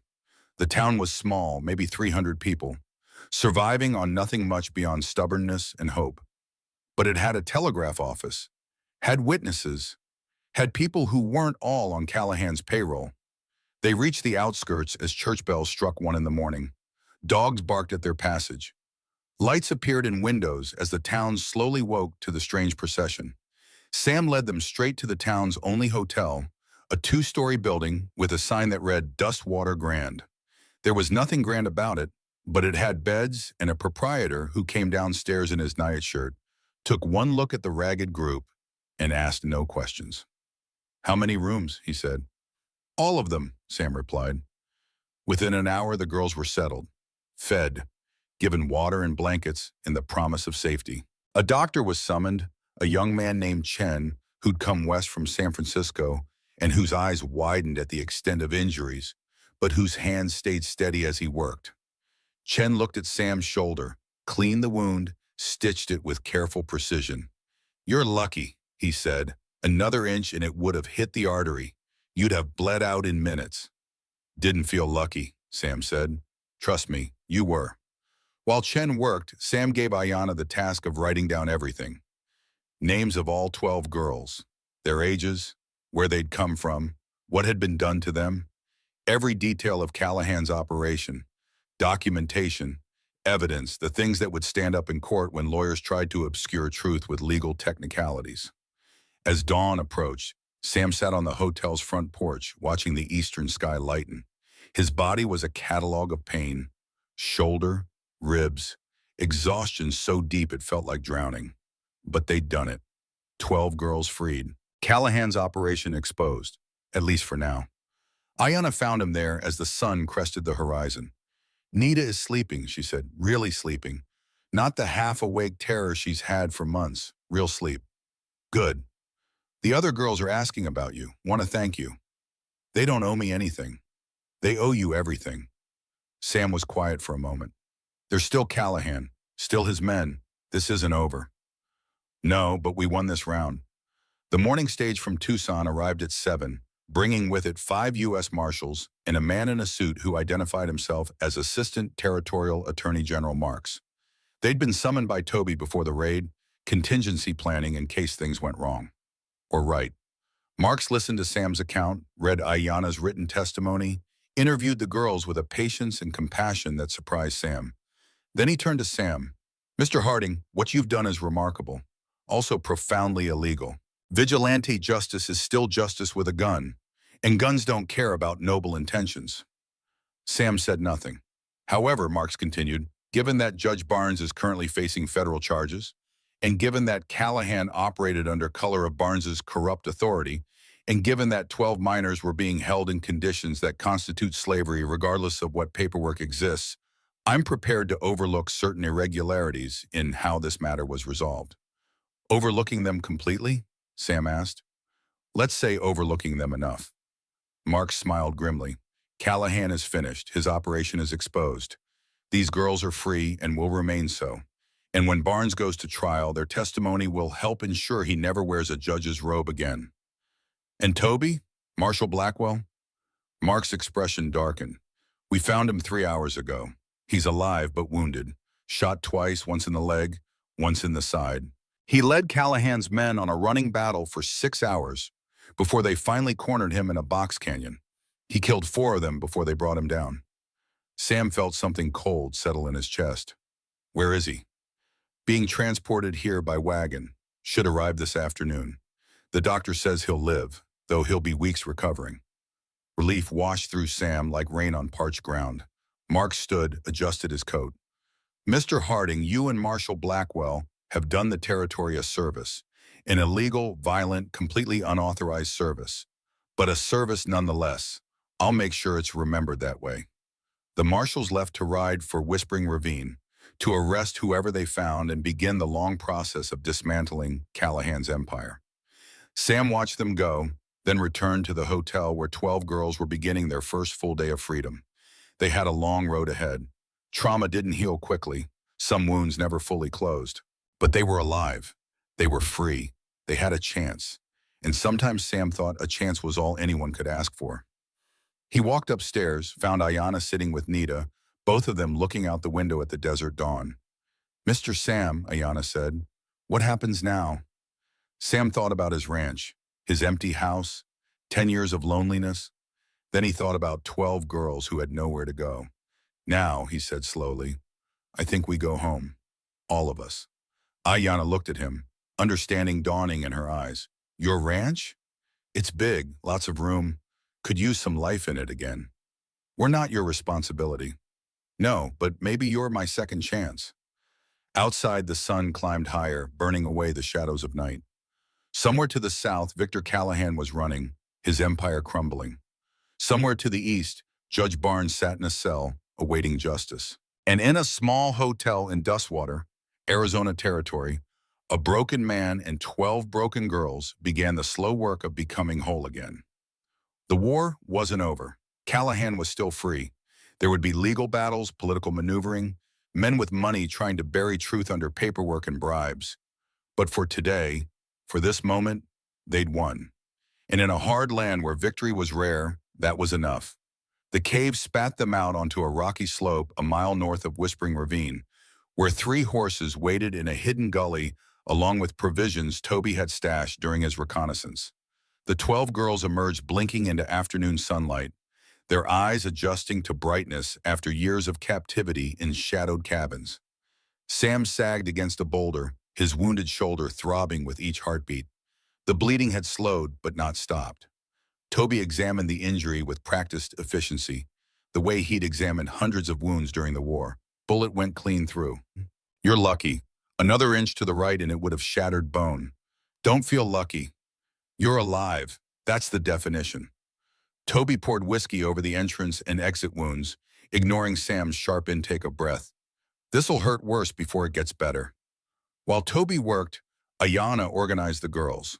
Most were in their early teens, hollow-eyed and emaciated, wearing the threadbare remnants of clothing that had once held color and dignity. They moved like ghosts, speaking in whispers, flinching at sudden sounds. Nada clung to Ayana's side, her small frame trembling. The youngest of them all, barely into adolescence, her eyes held the kind of ancient pain that aged children into old souls. "We need to move," Ayana said. "Callahan will send riders around the long way. We have maybe an hour before they reach this position." Sam forced himself upright, gritting his teeth against the wave of dizziness. "Can't outrun them, not with 12 girls on foot and only 3 horses." "Then we make a stand," Toby said, loading fresh rounds into his sharps. "Against 20 men? We got lucky in the ravine. Lightning doesn't strike twice." "It does if you're holding the lightning rod." Before Sam could argue, the sound of hoofbeats echoed from the south. Fast. Multiple riders, coming hard. "Get the girls into those rocks," Sam commanded, pointing to a natural fortress of boulders 50 yards west. "Toby, take the high ground. I'll hold here." "Sam, you can barely stand." "Which is why I'm not climbing. Now move." Toby hesitated, then obeyed. He knew that tone, had heard it at Gettysburg when Sam held a bridge alone against a Confederate charge while their company retreated. The riders appeared over the ridge, not 20, just 3. And leading them, sitting his horse like a conquering general, was Victor Callahan himself. He rode to within 30 yards and stopped. Carson Pike's blood still stained his vest. His pale blue eyes surveyed the scene with cold calculation. Seeing Sam wounded, seeing the girls huddled in the rocks, seeing Toby's rifle barrel glinting from above. "Impressive, Mr. Harding," Callahan said, his voice carrying easily across the distance. "You've cost me a great deal today. 22 men dead or incapacitated, my operation in ruins, my investment scattered." "Good." Callahan smiled, but the expression held no warmth. "You misunderstand. I'm not angry. I'm intrigued. You're a tactician, a soldier. You could have been useful to me. Still could be, if you're reasonable. I'm not interested in anything you're selling. Not even your life, or the marshals, or the girls." Callahan gestured casually toward the rocks where the children hid. "I have 40 more men who'll be here by nightfall. You can't protect them forever. But we could negotiate terms. Return half the girls, and I'll let you keep the rest. Live and let live." Sam raised the Winchester with his good arm, sighted along the barrel. "Here are my terms. Turn your horse around and ride back to whatever hole spawned you. Take your men with you. Never come back. That's the only deal on the table." Callahan's smile widened. "You realize I'm offering you life. Refusing means death. For all of you. Some things are worth dying for." "Such as?" "Making sure men like you don't inherit the earth." For a long moment, silence stretched between them. Then Callahan shrugged. "So be it. I gave you a chance." He reached for the rifle, scabbarded on his saddle. The sharp spoke first. Toby's bullet took Callahan high in the right shoulder, spinning him sideways in the saddle. The rifle fell from nerveless fingers. The 2 men flanking Callahan went for their guns. Sam fired the Winchester, working the lever faster than conscious thought. 3 shots in as many seconds. Both men tumbled from their horses. Callahan stayed mounted somehow, clutching his wounded shoulder, his face twisted in pain and fury. He wheeled his horse with his good hand, spurring the animal into a gallop back toward the ridge. Sam raised the Winchester to finish it, but Ayana was suddenly beside him, her hand on the barrel, pushing it down. "No. He'll just come back. Bring more men. This ends now or it never ends." "Then let me end. He killed my family. He enslaved me. He tortured Nita." Her eyes blazed with righteous fire. "This is mine." She mounted one of the riderless horses, kicked it into motion, and gave chase. "Ayana, wait!" Sam shouted, but she was already gone, riding hard across broken ground that would kill a lesser rider. Toby scrambled down from his perch. "We have to go after her. Can't leave the girls unprotected. Those 2 are dead, but there might be more." "Then you stay. I'll go." Sam grabbed Toby's arm with his good hand. "You're the only law within 100 miles that's worth a damn. You lived through this. You can testify. Put Callahan away legal. Kill him now and it's just murder." "And what Ayana's about to do?" "Justice." Toby stared at his old friend, saw the iron certainty in his eyes, and nodded slowly. "God help us all."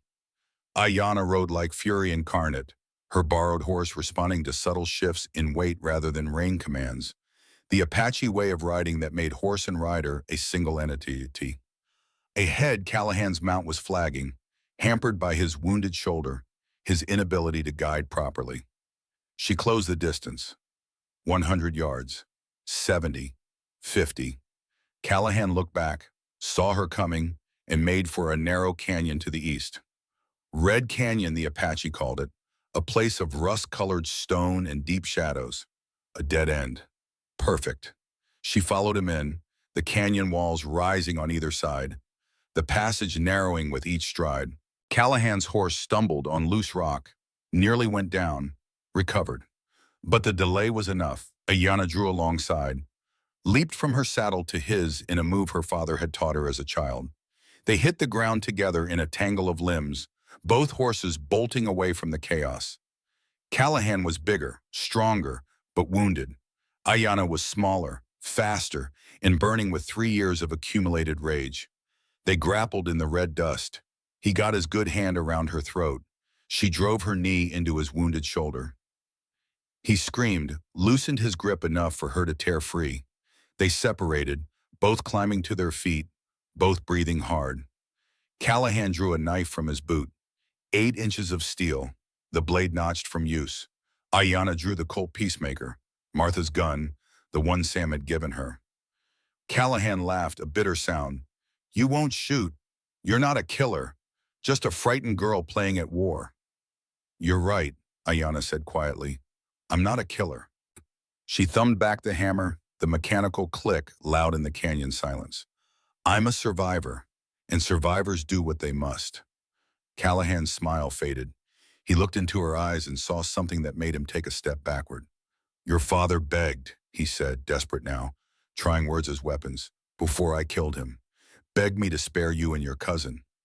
Offered me anything, everything. He died a coward. My father died protecting his family. You wouldn't understand that. You've never protected anything in your life, just taken, stolen, destroyed. Ayanna's hand was steady. The Colt never wavered. My name is Ayanna Stormwind. My father was Running Bear, war chief of the Chiricahua. My mother was Mourning Dove, healer and keeper of songs. My brothers were Swift Arrow and Young Wolf. You killed them all. You branded me like cattle. You sold my people like livestock. She took a step forward. Callahan took a step back. I am Apache. I am the granddaughter of the warriors. And I am the last thing you'll ever see. Wait, Callahan said, his voice cracking. Wait, I have money. $50,000 in a bank in El Paso. It's yours, all of it. Just let me walk away. You think I want your blood money? Then what do you want? Ayanna considered the question. What did she want? Revenge? Justice? Her family back? Impossible things. All of them.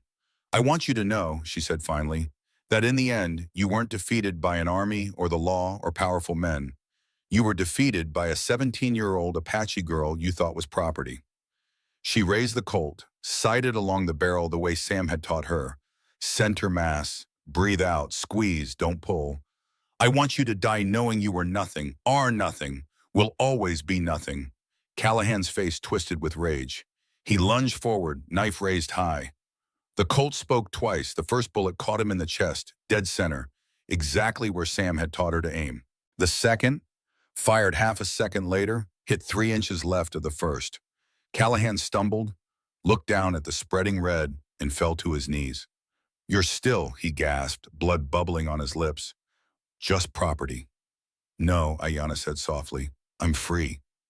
Victor Callahan, architect of misery, trafficker of human souls, died in the red dust of a nameless canyon. His empire collapsed. His legacy, ash. Ayanna stood over the body for a long moment, waiting to feel something. Triumph. Satisfaction.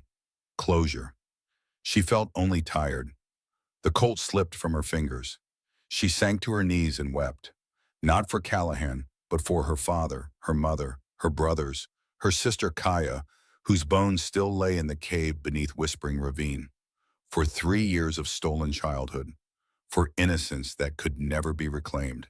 She wept until no tears remained. Then she stood, picked up the colt, and walked back toward the canyon mouth where her horse waited. Behind her, buzzards were already beginning to circle. By the time Ayana returned to the rocky slope, the sun was descending toward evening, painting the desert in shades of amber and gold. Sam sat propped against a boulder, his shoulder properly bandaged now, color returning to his face. Toby stood watch on the high ground, Sharp's rifle ready. The 12 girls sat in a semicircle, sharing water and dried meat from Toby's provisions. They looked up as Ayana approached, questions in their eyes. "It's done," she said simply. "Callahan's dead." Sam studied her face, saw the weight of what she'd done settling into lines around her eyes. He knew that weight, carried it himself. "You all right?" "I don't know. Ask me in 10 years. She sat beside him, and for a time they simply existed in silence, watching the sun paint fire across the sky. "What happens now?" Nita asked, her voice small and uncertain. Toby climbed down from his perch, holstered his sidearm, and addressed the group. "Now we go home. Real home. Not the hell Callahan made, but the places you came from. Or new places, if the old ones are gone. Families if you have them. Good people if you don't." One of the girls, Mexican, perhaps 15, spoke up. "What if we have no family? No home?" Sam exchanged glances with Ayanama, then spoke. "Then you come to Black Mesa. I've got land, room for more cabins. Could use help running the place." He looked at each face in turn. "Won't be easy. Ranch life never is. But it'll be yours. Free. No chains, no brands, no men treating you like property." Several of the girls started crying. Not tears of sorrow, but of something fragile and new. Hope. As darkness fell, they built a small fire and huddled close for warmth.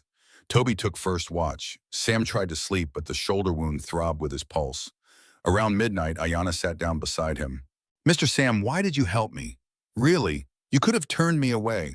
Let Callahan's men take me. Lived your quiet life." Sam was quiet for a long time, watching embers drift skyward. 10 years ago, my daughter got sick. I rode for the doctor, but he came too late.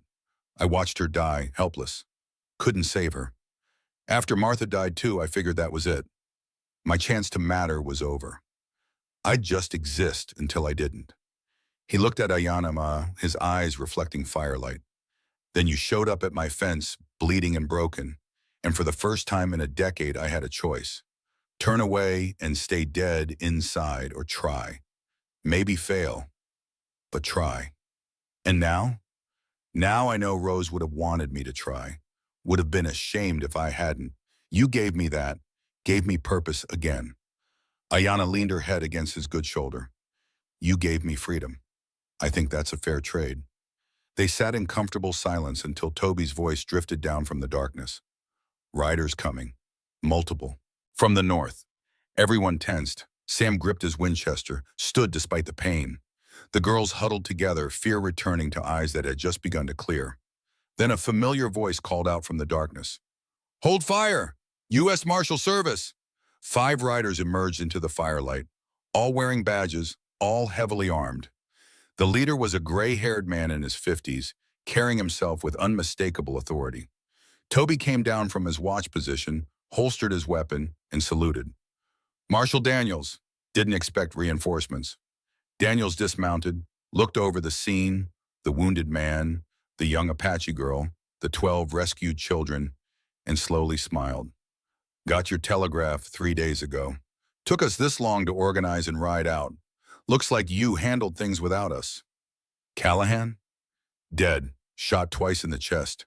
Found him in Red Canyon 2 hours ago." All eyes turned to Ayana. She met their gazes without flinching. Daniels studied her for a long moment, then nodded slowly. "Self-defense, I expect. Man was armed, dangerous, known fugitive. Sometimes justice works outside a courtroom." He turned to Toby. "Your suspension is lifted, by the way. Territorial governor reviewed your case. Turns out you were right about everything. Barnes is in federal custody, singing like a canary to reduce his sentence. Name 6 other judges, 2 senators, and a congressman. Biggest corruption scandal in territorial history. And Callahan's operation? Being dismantled as we speak. We've got warrants for everyone in his organization. The girls he sold, we're trying to track them down. With these 12 as witnesses, we can build cases that'll stand up in court. One of Daniel's men, younger, looked at the children. What about them? Where do they go? Some have families, Ayana said. We'll return them, others don't. They'll need new homes. The territory has orphanages. No. Sam's voice cut through the night like a blade. No orphanages, no institutions. These girls have been caged enough. They come to Black Mesa, all who want to. I've got land and I've got room. Daniels raised an eyebrow.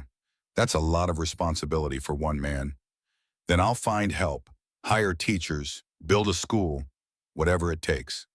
The marshal looked at Sam's bandaged shoulder, his weathered face, his eyes that held the kind of conviction that moved mountains.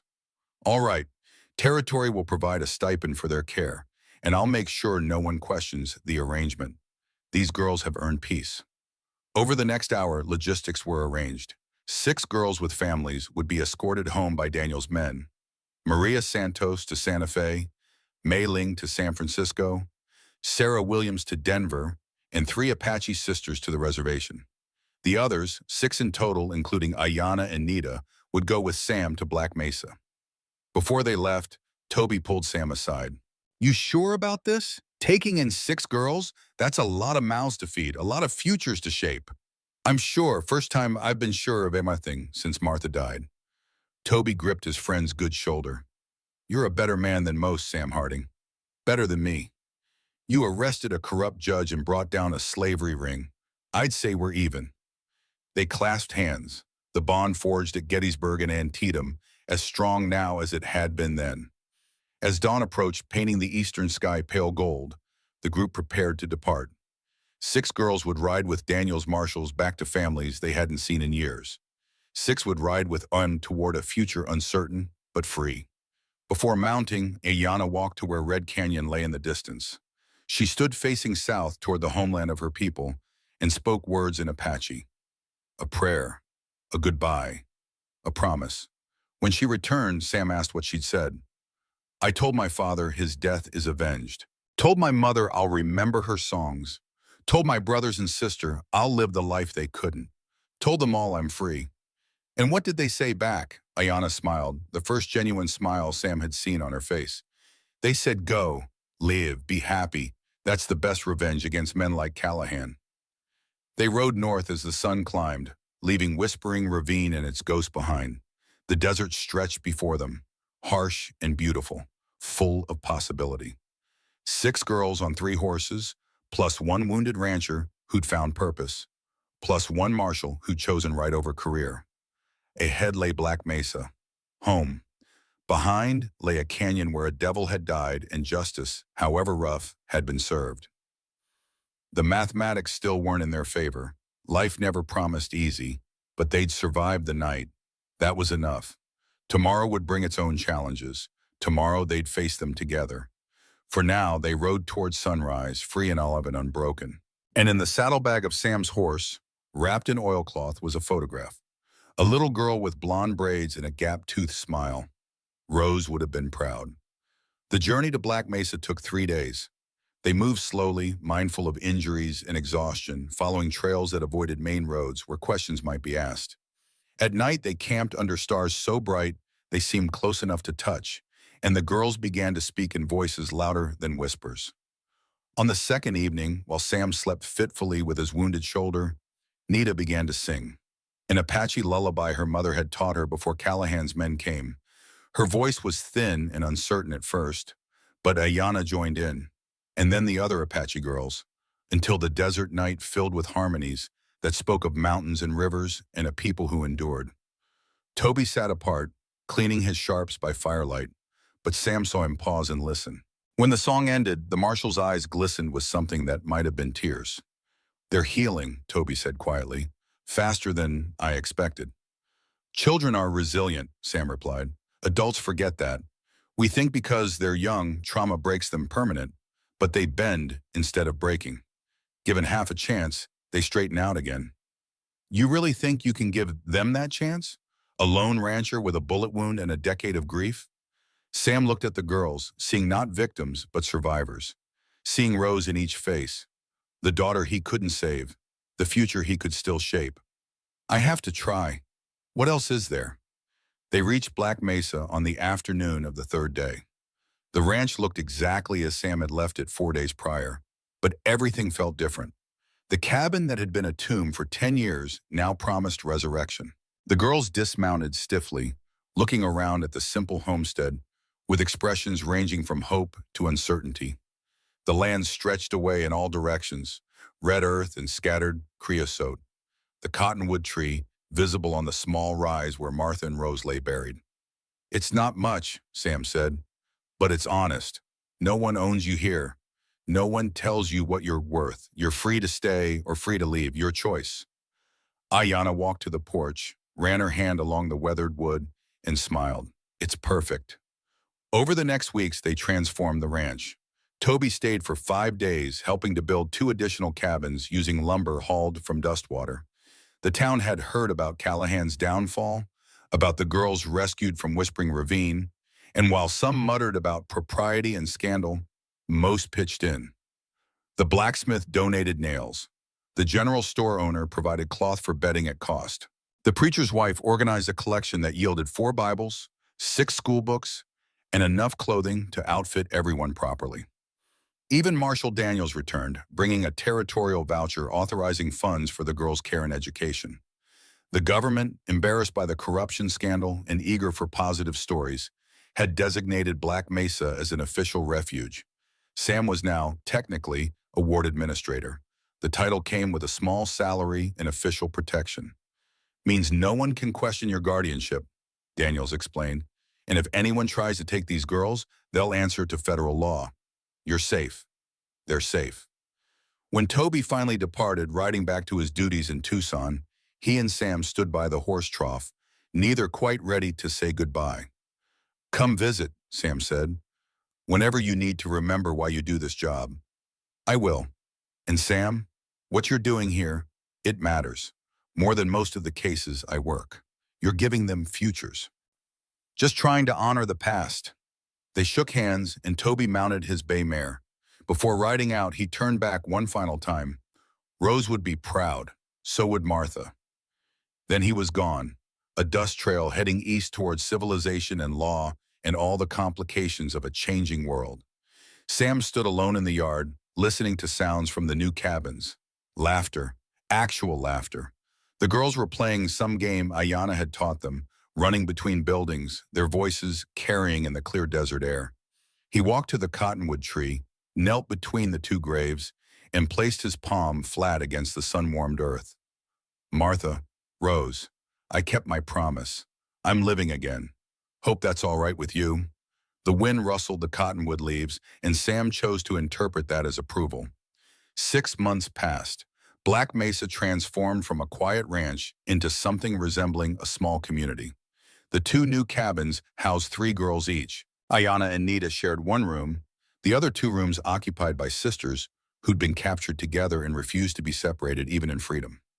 Sam hired a tutor from Dustwater, a widow named Mrs. Chen, who taught school in San Francisco before moving west. 3 mornings a week, she rode out to Black Mesa, teaching reading, writing, arithmetic, and geography. The girls absorbed knowledge like desert sand absorbing rain, making up for years of stolen education.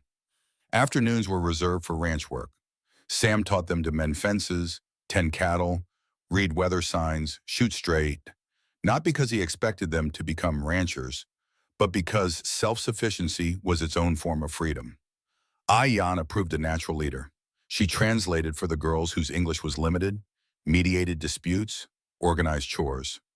Sam began relying on her judgment, consulting her on decisions about the ranch. One evening in late autumn, as they sat on the porch watching sunset paint the sky orange and purple, Ayanna voiced something that had clearly been weighing on her mind. "Mr. Sam, I want to be a teacher, like Mrs. Chen, but for Apache children. There are reservations now, places where my people are confined.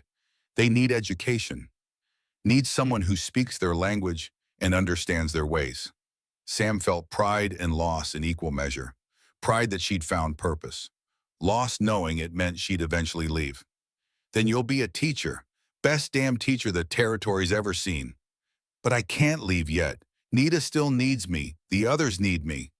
They'll always need you. Question is, when do you start living for yourself instead of everyone else? Ayanna looked at him sharply. That's rich, coming from a man who spent 10 years not living at all, then took in 6 girls he barely knew. Sam laughed, genuine and surprised. Fair point. I'm not leaving, Ayanna said firmly. Not for a few years at least. But when I do, I want your blessing. And I want you to know it's because you taught me that helping others is how we honor the ones we've lost. You've got my blessing. Whenever you're ready, and you'll always have a home here. They sat in comfortable silence until Nita called them for dinner, a meal the girls had prepared themselves. Roasted chicken, beans, cornbread. Simple fare, but eaten in freedom, it tasted like celebration. Winter came cold and sharp, snow dusted the higher elevations, and ice formed in the water troughs each morning. Sam taught the girls to break ice, to bundle against cold, to read the sky for coming storms. On Christmas Eve, they gathered in the main cabin around a fire that crackled and popped. Sam had never been particularly religious, but Mrs. Chen was devout, and she led them in carols and prayers.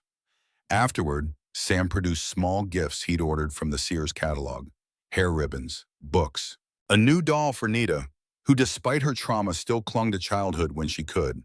The girls presented him with something they'd made in secret, a quilt pieced together from scraps of cloth, each girl contributing a square embroidered with symbols from her heritage. Apache patterns, Chinese characters, Mexican flowers, all woven into a single blanket. Sam held it wordlessly, overcome. Finally, he managed, "It's beautiful. I'll treasure it." "We wanted you to have something," Ayanna said, "that shows what you have given us. A family, made from broken pieces, but whole." That night, after everyone had gone to bed, Sam sat alone by the dying fire, wrapped in the quilt, and allowed himself to cry. Not from sorrow, but from gratitude. For second chances, for purpose rediscovered, for the strange arithmetic of loss and gain that had brought these souls to his doorstep. Spring arrived with sudden violence, thunderstorms rolling across the desert, turning dry washes into temporary rivers. The ranch greened almost overnight, wildflowers blooming in impossible colors. On a warm April morning, a wagon approached from town. Sam recognized the driver, a lawyer named Hastings, who occasionally did work for the territorial government. Hastings climbed down, clutching a leather satchel, his expression serious. "Mr. Harding, I have documents requiring your signature. Regarding the girls." Sam's stomach tightened. "What kind of documents?" "Legal guardianship papers. Makes it official. You become their legal guardian until they reach majority age. The territory wants everything proper and recorded." Sam reviewed the papers carefully. They were exactly as described. No tricks, no hidden clauses, just legal protection for the arrangement that had become his life. He signed each one, his hand steady. "There's one more thing," Hastings said, producing a final document. "A deed for 160 acres adjacent to your current property. Homestead grant, courtesy of the territorial governor. He wanted to acknowledge what you've done here, create a proper refuge, space to grow." Sam stared at the deed, seeing not land but possibility. Room for more cabins, a real school, gardens, a future he hadn't dared imagine 6 months ago. "Tell the governor I'm grateful." After Hastings departed, Sam gathered everyone together and showed them the deed. "This land is ours now, all of us, which means we need to decide together what we do with it. Build more cabins, start a school, plant orchards."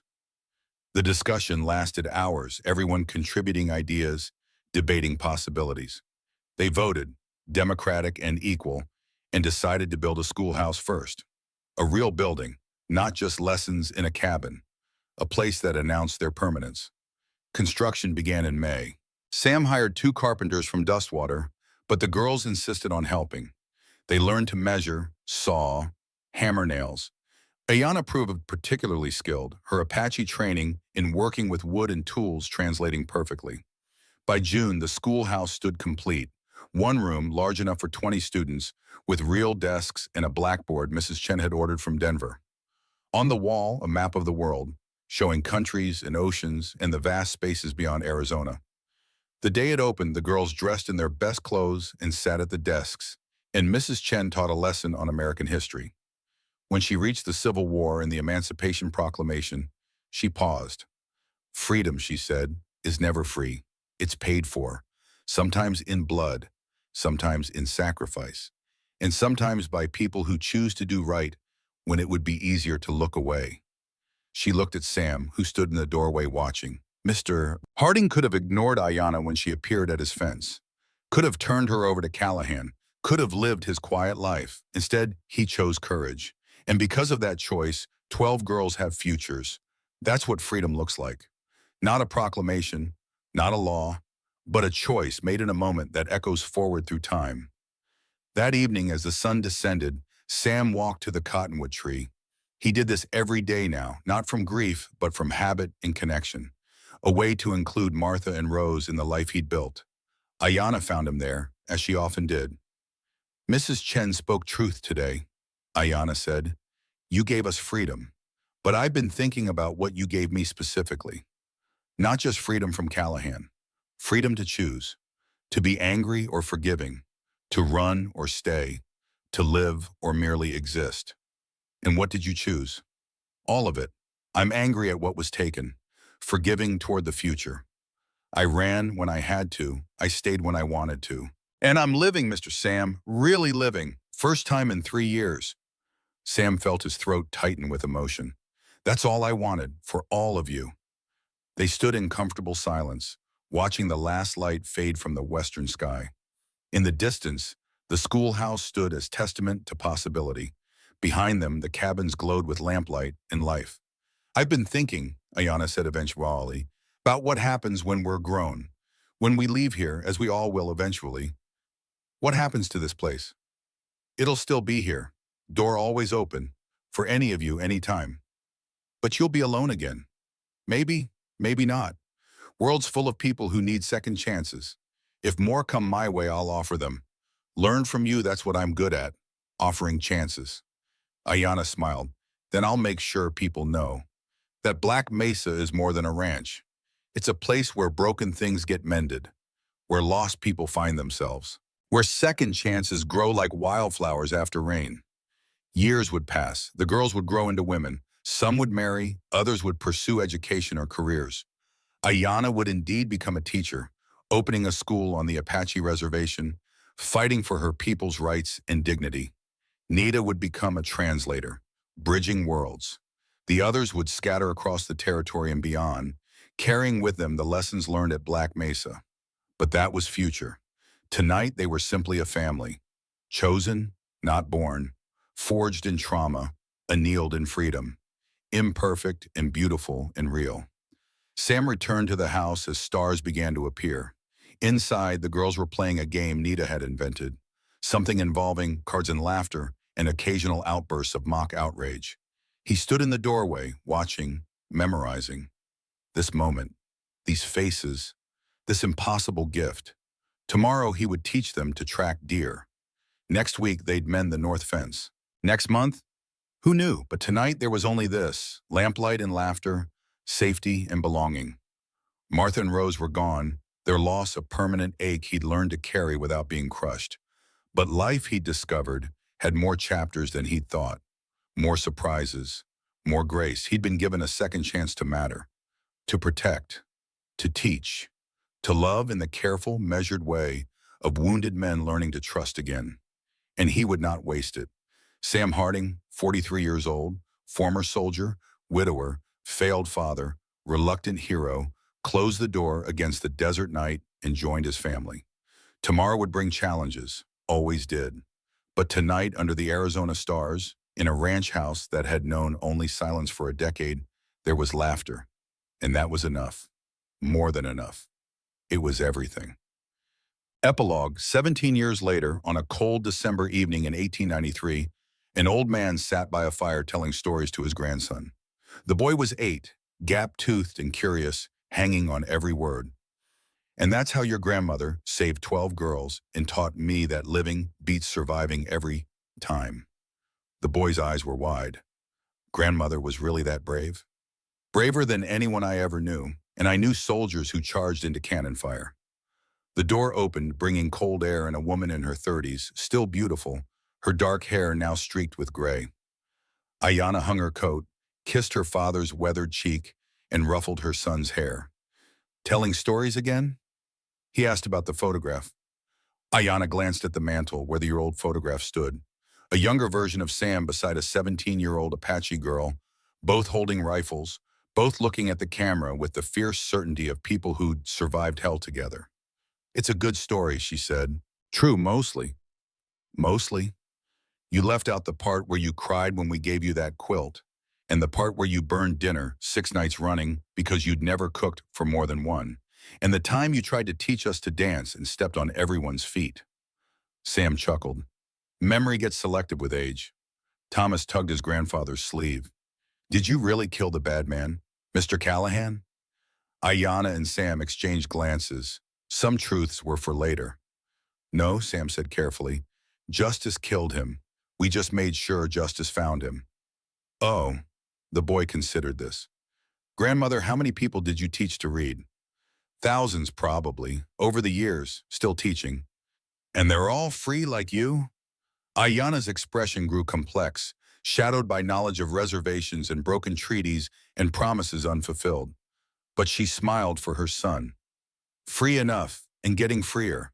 That's all we can ask. Freedom's not a destination. It's a direction.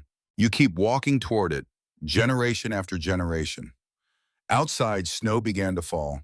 Rare for Arizona, but not impossible. The cottonwood tree wore white like a wedding dress. Beneath it, 2 graves rested undisturbed, their occupants at peace.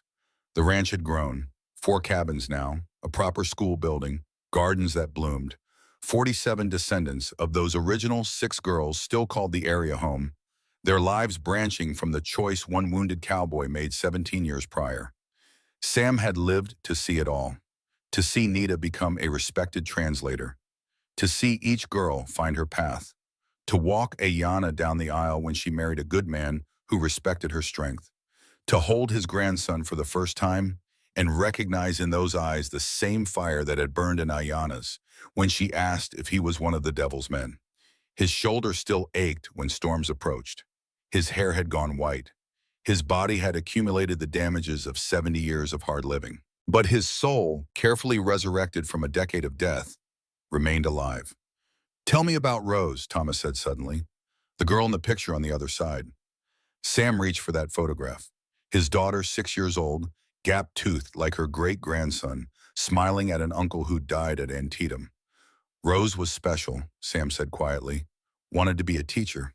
Never got the chance, but I think she'd be happy knowing her name lives on through the school we built, through the education we gave." "Do you miss her?" "Every day. Missing people doesn't stop, but it gets gentler, like a river that cuts deep but runs smooth." Ayanna sat beside her father, took his weathered hand in hers. "You gave me what you couldn't give her. A future, a choice, a life. That's a gift beyond measure. You gave me purpose when I had none. We're even." Thomas yawned, the warmth of the fire and the cadence of stories pulling him toward sleep. Ayanna carried him to bed, tucking him in beneath a quilt made by 12 girls who'd learned that broken pieces, properly fitted, created something stronger than what came before. When she returned, Sam was staring into the fire, lost in memory. "You all right?"